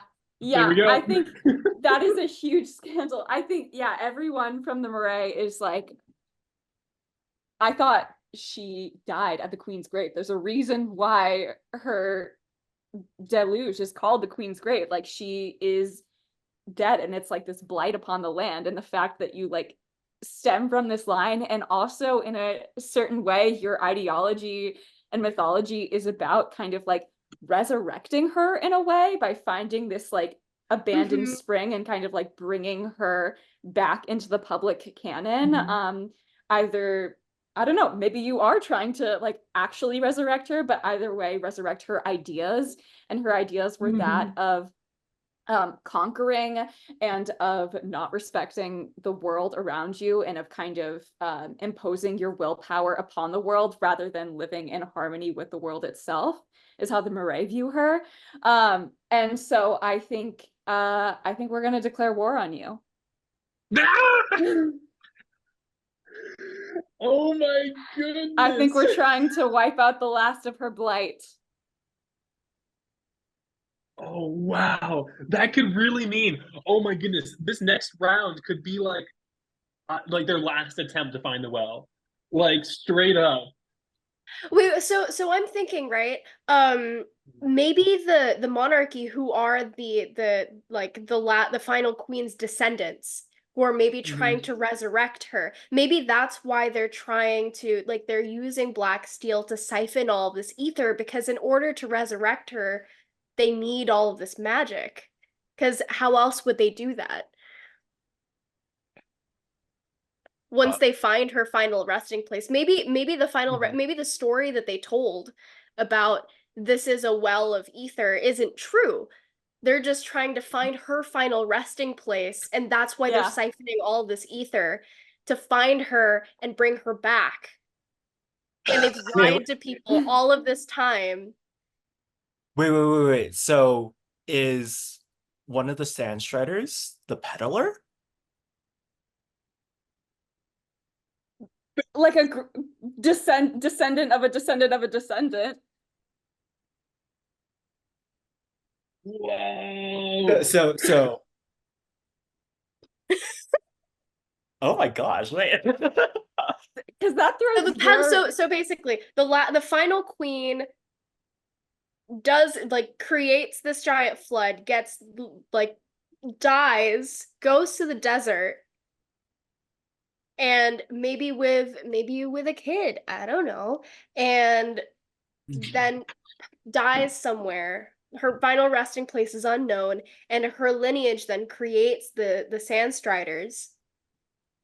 And after several generations, that descendant becomes the peddler, finds black steel, and creates this narrative, or uses this narrative to kind of get people to go searching for more ether, so that they can then use this new technology that they found to resurrect their great ancestor. And the fact that this was kind of probably a well-kept secret, like I assume only like the highest of the high of the Sandstriders on a need-to-know basis, if this gets out, you know, I'm going to send my courtly assassins after you type of secret. And the fact that this is now out in the open blows up everything for everyone. It also blows up everything for Bandito too, about like the peddler. And now Charlie is kind of a false peddler too. Oh my gosh. Societal upheaval. For real though. Okay. All right, Ryan, you gotta roll and tell us what you get now. Yeah, Honestly, I have no, like, damn. 64. What's that? Increased crime. Ooh. Oh no! Yeah, like, I think people just start rioting and like really tearing shit down. I'm assuming this scandal was like, I don't know how it came about, but like people are starting to like be really pissed. People because they've been around Black Steel for so long, they probably have seen their magic go down, like their connection to the Aether. And so like people are pissed. So like the crime the crime and like the amount of riots are starting in Vendito. Like, yeah, shit. Right. How is like the governmental control? What are they doing in response? They're trying to, well, I mean, like Black Steel like was such a powerful tool, and they're probably like reacting like pretty violently because they also have like a pretty strong army. So that's a whole thing. Oh God. So yeah, like things are, shit has hit the fan. People are very, very angry, and yeah. And Dana, we need your society to step in and be like the heroes now because Yeah, no, because my everybody's society has upset been, and angry. yeah, and my society has like from the beginning separated themselves from the final queen. We don't want to have anything to do with that. We want purity. We don't want any black steel that siphons ether. Our ether is pure, it's natural, it comes from us, it's like from the gods. And so it's this kind of like, well, all of your societies are going to shit. We're fine. And in fact, anybody that associates themselves with it, and probably this is probably the big part of the big scandal too, right? Anybody who associates themselves with Black Steel and therefore a descendant of, and this whole scheme of the descendants of the final queen get booted out. We don't want to have anything to do with you. So are you kind of separatist about the rest of the world at this point? At this point, I feel like Omada is trying. I mean, I think this is a boost for them, right? They're like, well, yeah, we were right from the beginning.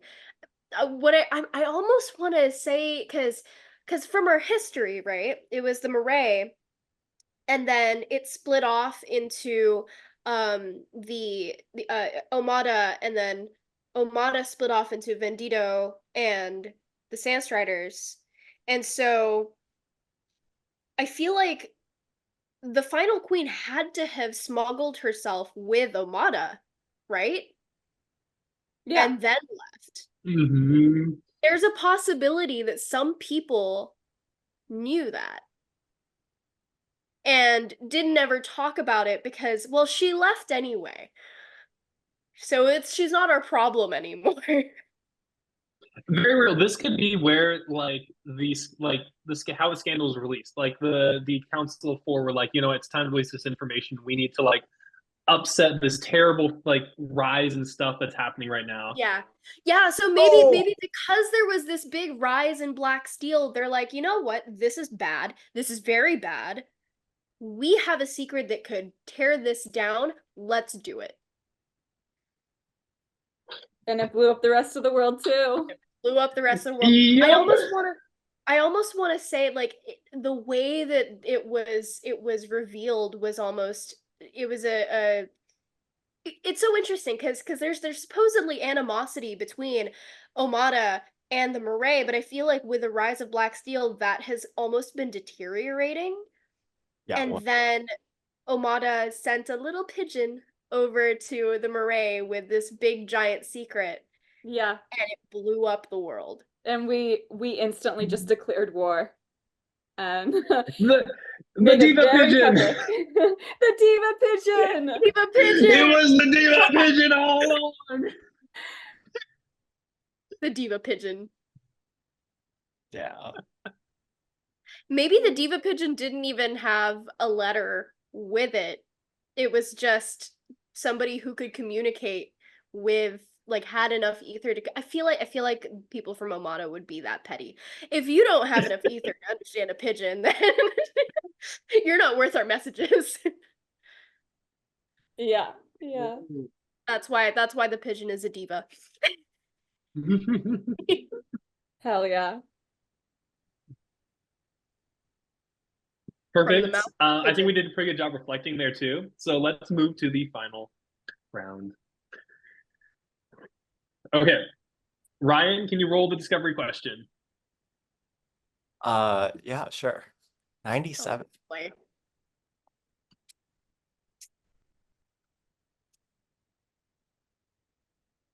Invisible hands.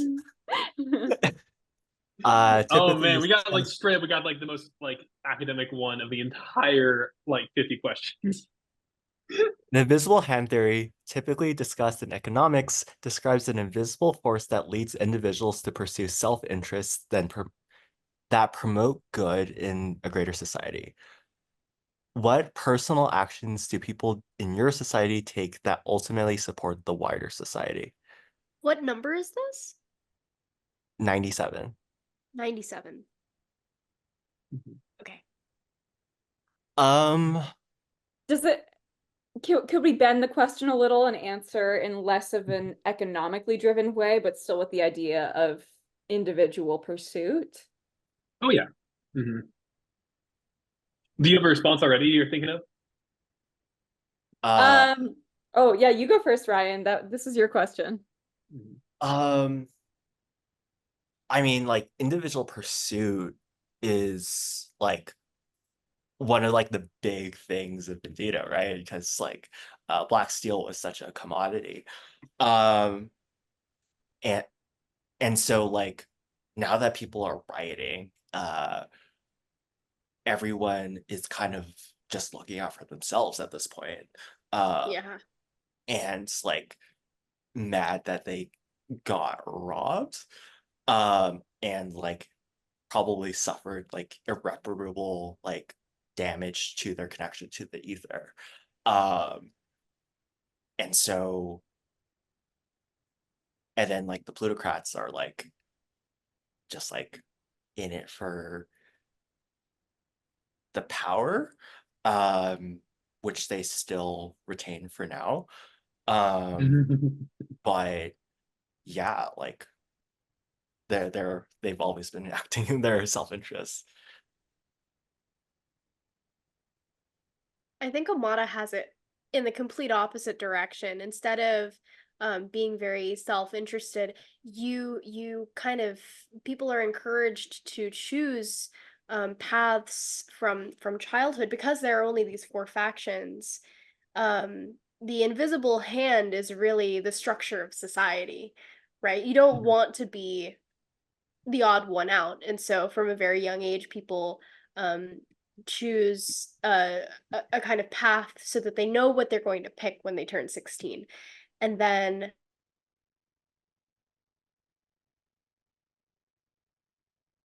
allows our society to thrive because everybody gets an equal um, kind of share of the good. Um, and so, Sorry, yeah, before that's. you move forward, can you say that again? My connection dropped Oh, for you're that good. last sentence. So yeah. It just basically that because it's a society where everybody's individual actions ultimately leads to the group's betterment, just by virtue of how the society works. Mhm. That's kind of the invisible hand, is this idea that if you don't pursue um your self-interests that promote good in the greater society, for one, well, what the fuck are you doing? Um, you're kind of seen as a burden on the society in that way because everybody else is pulling their weight. But also this kind of you don't fit in then because of the way that the society is structured. Yeah. Mhm.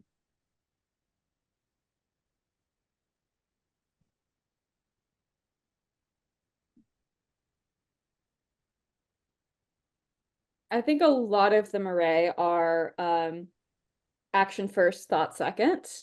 And that typically works out in their favor, just because the swamp is pretty specific in terms of like what you can traverse and what you can hunt and what ways of facilitating interactions with other people are. And because of the fact that they don't have a strong currency, it's very based in the self-interests of everyone in the society itself. Um, is this is this a general societal question, or can I feed into what has been happening in the narrative here as Oh yeah, well? absolutely, Oh, yeah. dude, feed in, dude. Okay. Get it. Okay. Mhm. I think right now, in terms of individualism, I think we're gearing up to go to war. We are, and honestly, a lot of the people individually are kind of like scouting out the area to kind of, that's what they're really good at. They're good at scouting, they're good at foraging, they're good at tracking and staying silent.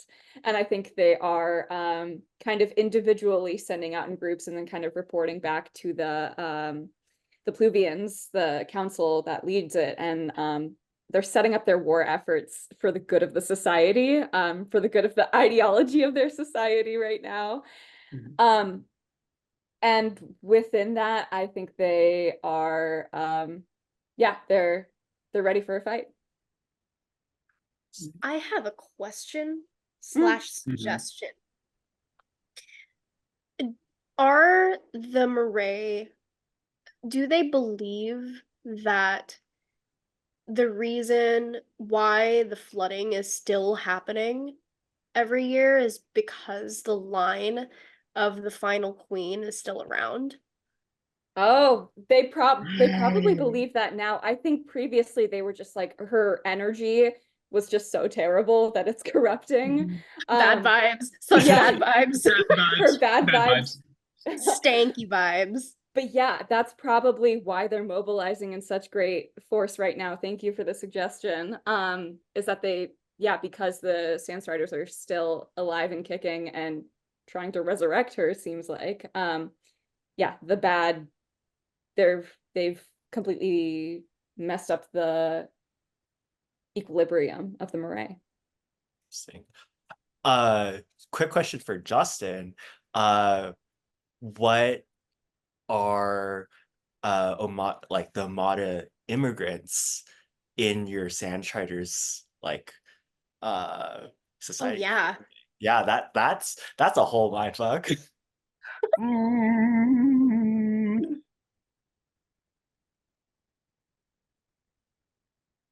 Dana, how do you think they would react? Well, so they've kind of been forsaken by Omada, right? But they Mhm. also now have kind of been forsaken by the Sandstriders as well. They might just be fucking off somewhere else. Either that or some of them might be returning to like, hey, we want to atone. We realize why you were so against using black steel, and we realize why we were wrong, and so they're trying to come back to Amada and ask for forgiveness almost. Okay, I like that then. I think that, yeah, there's a potential for a lot of chaos and conflict in this because they don't, yeah, like they left a place they didn't feel like they belonged, and now they're in a place where they know they don't belong. Yeah. Mhm. Yeah. There's probably a Mhm. diaspora happening, Mhm. like a major in a major way. Which honestly, that probably Mhm. means that the Sandstriders are really shrinking in size too. Yeah, I think this is the moment to decide like this round will be what their future is. Like, will Yeah. they still remain? Yeah. What will happen to them? Yeah. To answer the discovery question, I'm gonna do it in a similar vein as Reagan. So the people put the mission first. I think that's the big thing that like that's the self interest helps promote like the good of the society is that they put the mission first of going out into the Wailing Desert. Um, and I think to help me, because I need some kind of scapegoat because it sounds like they're gonna be ending pretty soon, is that I think that people have been so in tune with the mission in the past that they went out in the desert and when they thought there was no way to return, they just kept going.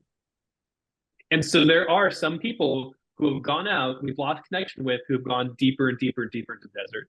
So they might have found what we've been looking for, but they never returned.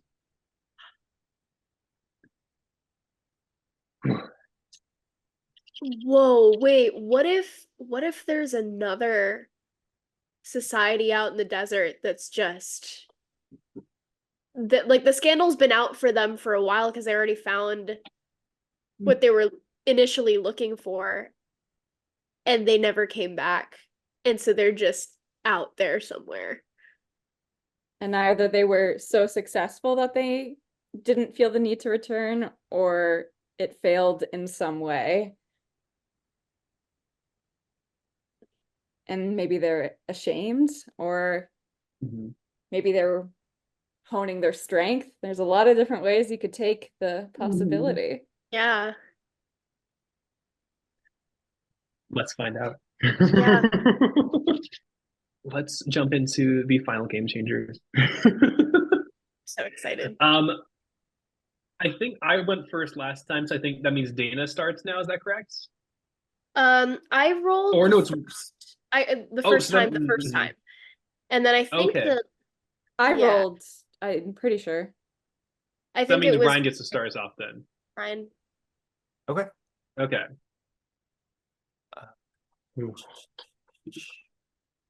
All right, Ryan. What is the fate of your society? 14. Is that a good fate? Adoption of a new religion. Whoa! Oh. I love that it says new in quotes. Yeah, Hi. new quotes. Yeah. we're reconnecting with sorry, names. Phyto. Fido, yeah.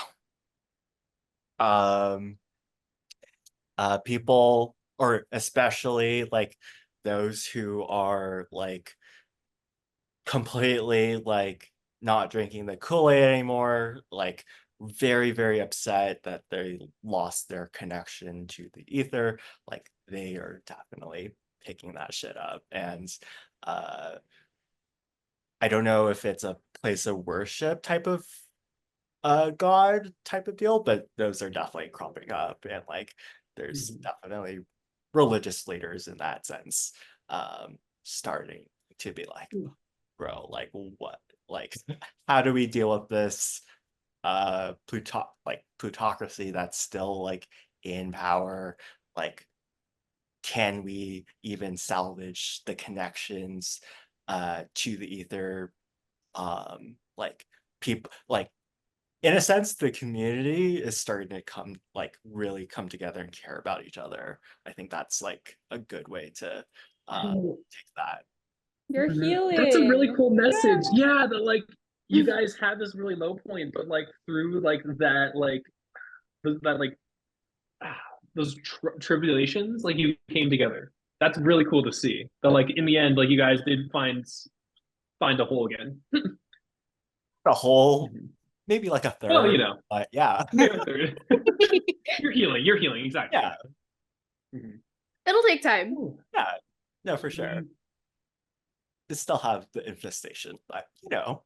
Yeah. Oh, that's so I cool. think that means Regan rolls next now. Okie dokie. That is a 94.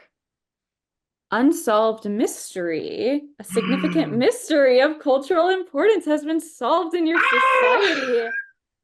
What new evidence led to this revelation? How does this mystery impact your society? Okay. Justin, I don't want to overstep here. Do it. Go. Wait. Actually, wait. Time out. Can I roll first and then you say what you got? Yeah. Yes. Yeah. Okay. There's my notes. All right. Let me see. All right. What'd you get? Okay. I rolled 51, which is political coup. No way. That's amazing. crazy. Oh man. I guess we can co-narrate this one. Damn. Yeah. All right. All right. You kick it off. Okay. So the Marae come in and they are very adept at being kind of silent and tracking motions. They're very patient because the swamps are ever changing and they know how to wait. Of course, they want to be a little hasty because the final queen's line is existing in the Sandstriders, but you know, they infiltrate, they sneak in right when a group is now going out to the oasis in full force. The castle is pretty barren, save for a few important figures, one of which namely being your current ruler, who is Tara. Oh yes, Tara. Yes, yes. Mhm. Thank you for, yeah, Tara the matriarch, which makes sense that now that it's a matriarchy, considering the fact that it was founded by the last queen, and forever having this line of women searching and searching.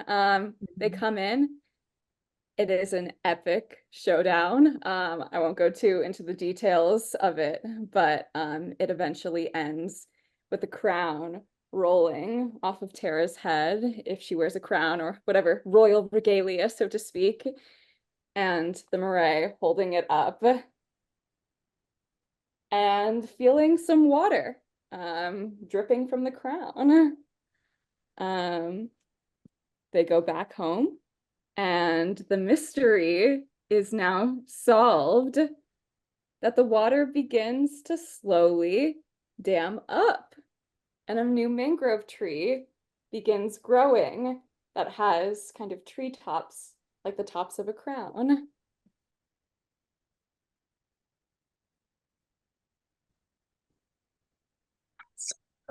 Oh my goodness. That's crazy.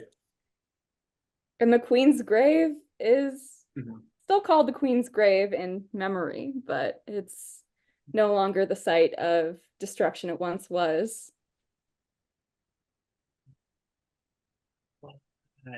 Oh my goodness. Okay, and the really cool thing is too, so the people leaving from Omada were probably the agents that made this happen.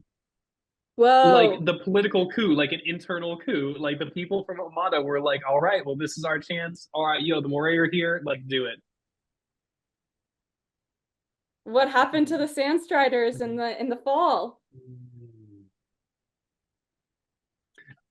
Dana, you roll first, and then we decide. Oh boy, this is there's like a whole story, and I'm just over here. All right, 90. Increased incarceration. Oh my goodness. That's so funny.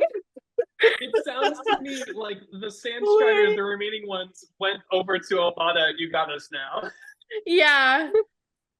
Like, God. All right, Justin, you started off. Okay, I think in the aftermath then, okay, wait, what was the political relations between Omada and the Moray at this point in time? At this point, I think so they were, I think, tentative allies. Yeah. I'm pretty sure Mhm. Omada went in and helped you take down the Mhm. Sandstriders as Kind well. of Like we have yeah, a like the enemy strong armed of my forces. yeah. Like the enemy of Mhm. my enemy is my friend. Hmm. So we bonded for a coup. There, Yeah. I really love this then. Like it sounds to me like so Omada were the agents of this coup because of the inside people they had which caused the coup, right? And then this mystery was solved on behalf of the Moray, and ultimately the remaining Sandstriders were then brought over to the most structurally sound of any of our societies, which was the Omada. Yeah. And Mhm. Omada, yeah, I mean they're seen as followers of the almost like a false god, sort of, right? Because I mean, even that's probably how they see it, right? The final queen was revered. They were trying to resurrect her. This kind of, they didn't see it as worship, but Omada probably did see it as a sort of worship, and they're like, "Yep, you guys are worshiping a false god. At the very least, the Moray were worshiping in a different way than us, but they were still worshiping legitimate gods. Same with our friends, the Vendito friends, now friends, now No, friends, for sure, for sure. who worship and are beginning to worship more Phyto. And so Omada is this kind of, I think, almost like a bastion of religious religiousness, probably Yeah. become a little more open now that the final queen and her descendants are no longer an issue that they have to worry about. Black steel is no longer an issue that they have to worry about. Black steel is kind of they probably see the final queen as almost like the forsaken goddess of what is a word for like taking? Um like stealing things. Taking Theft, away them. siphon, Pillaging, looting. pillage, loot. Yeah, kind of just the goddess of almost like the goddess of gluttony, taking all of the ether that is supposed to be for the people and taking it for herself.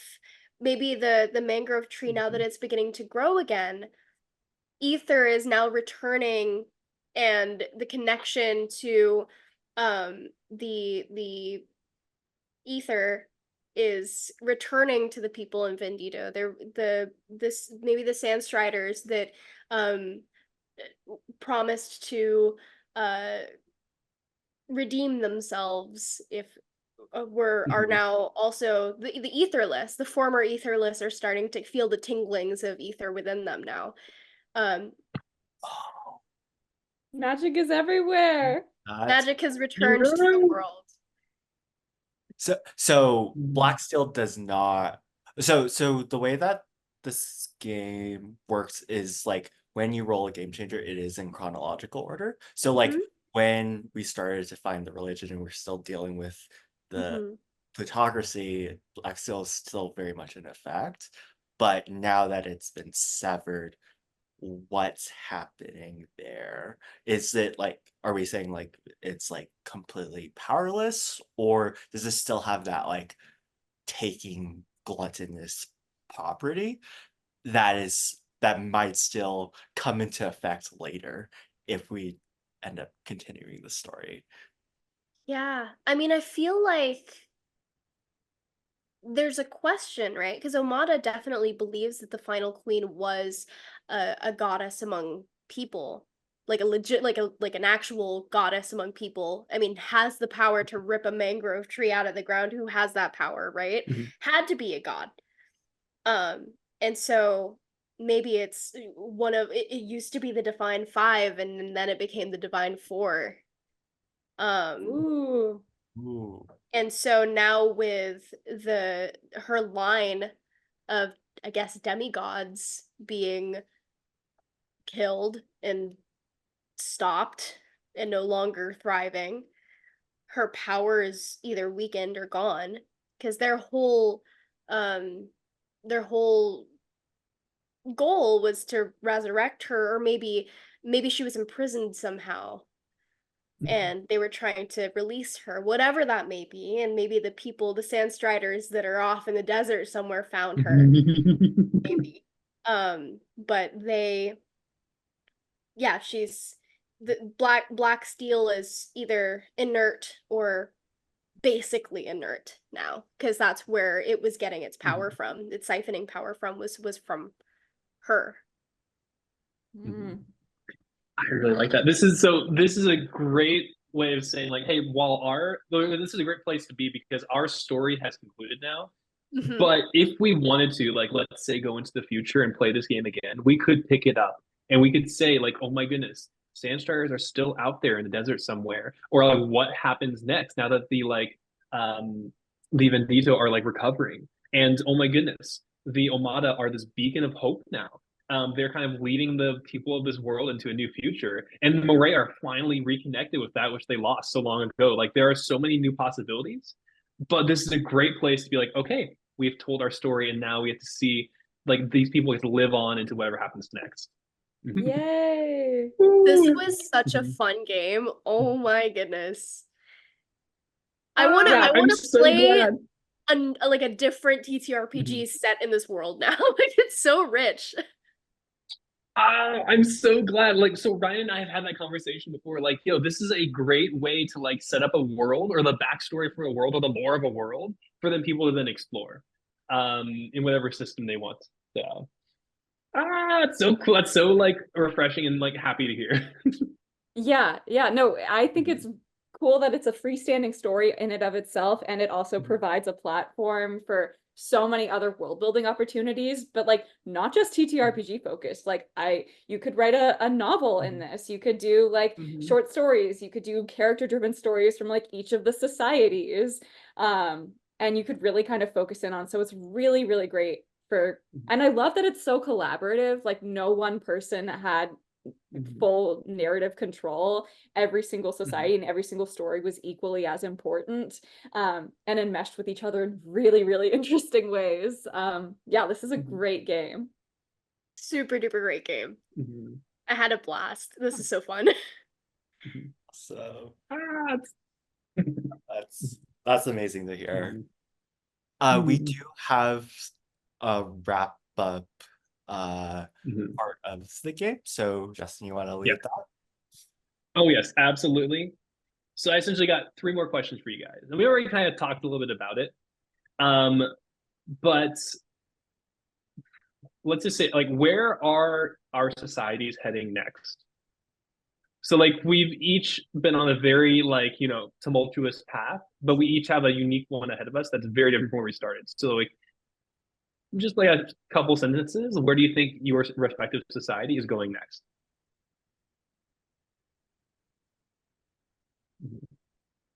Mine's pretty easy. Like, definitely people want to reconnect to the ether. Charles and his cronies are probably like at the point of the Black Steel going kaput. Like there's nothing left. He might be in like basically roped in and like coupled in with the Strandstriders who are currently in incarcerated in Omada. Um, uh, but yeah, definitely a lot more like specifically religious connotations happening, and very much like very small community stuff, and like going back to those like roots of like more favors and just like kind of rebuilding.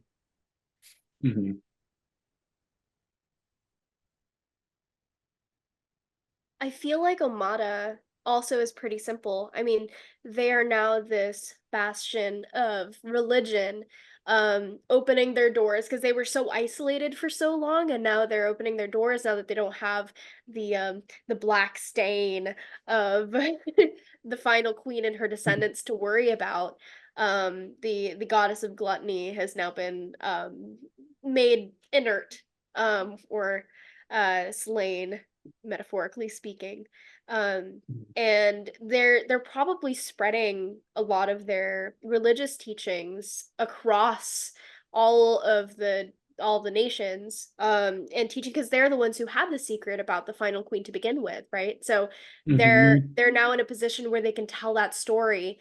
They probably have it in writing, and so this big mystery is now less and less of a mystery as time goes on. And they are, the thinkers and the scholars and the bookkeepers of Omada are really working overtime, not only for Omada itself, but for the rest of the world too.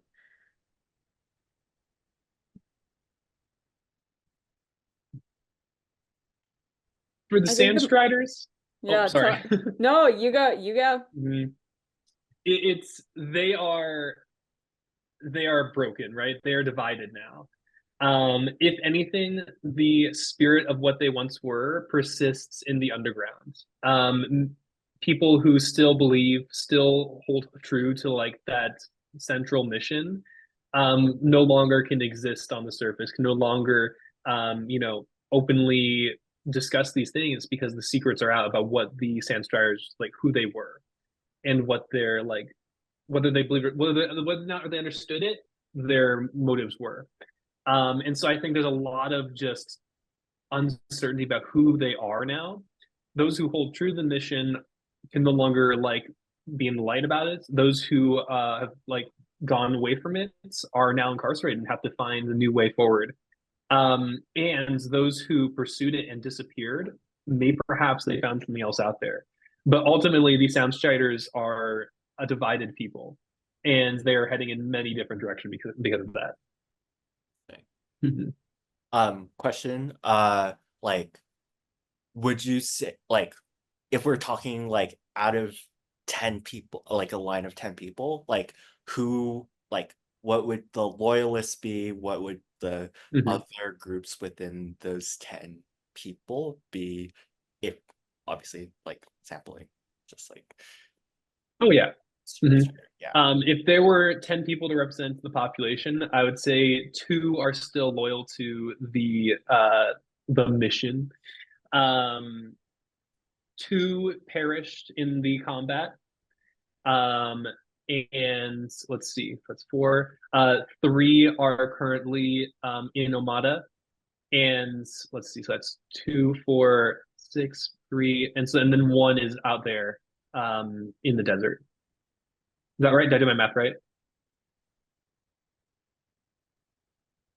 I hope so. It sounded right. Yeah. Sounds right. Yeah. They will have a fun time putting that math to paper. Being like, wait a minute, 1 + 2 does not equal 4. Hell yeah. For the Murray, they're very united. They've been a nomadic people for as long as they've been around, and finally they've are working on rebuilding the Queen's Grave to be something new and special and a site of pilgrimage, where this is where Ether died and this is where we resurrected it with our bare hands. Look at what we can do. So I think that's really inspiring to them and kind of ushers in a wave of new ether magical practices of connection. I think there's still a lot of animosity towards the Sandstriders, but I don't necessarily think that they do anything about it. I think they're a little cocky in the fact that they're like, we've solved this 1,000-year-old mystery. What's she gonna do about it? I think they're pretty unified, but they're also still pretty insular. I don't think they're looking to go out and explore the world anytime soon. I think they're really focusing on making the swamp and making the Murray as habitable and friendly as it can be to its inhabitants.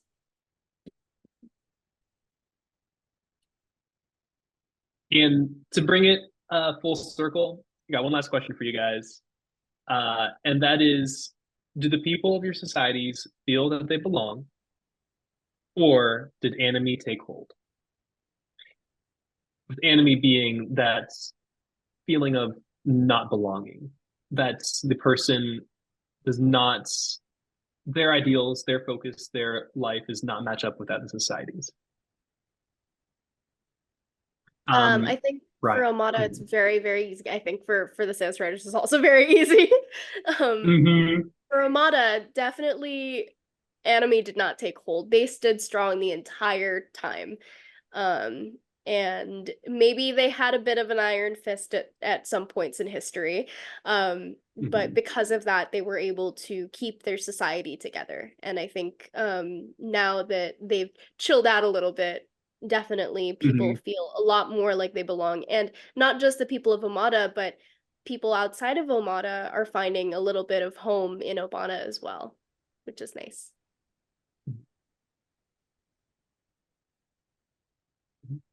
I think, yep, for the Sandstriders, as early as the very first game changer, that sense of ANOMIE was taking hold. So like the expanded right to vote was in direct contrast to the monarchy's vision. And as more people came into the Sandstriders community, and as like the secret got out, the just more and more that sense of belonging, that sense of purpose was lost. So for the Sandstriders, yes, ANOMIE is present. No. Sorry about that. It was for the betterment of society. It was. Crush the goddess of gluttony.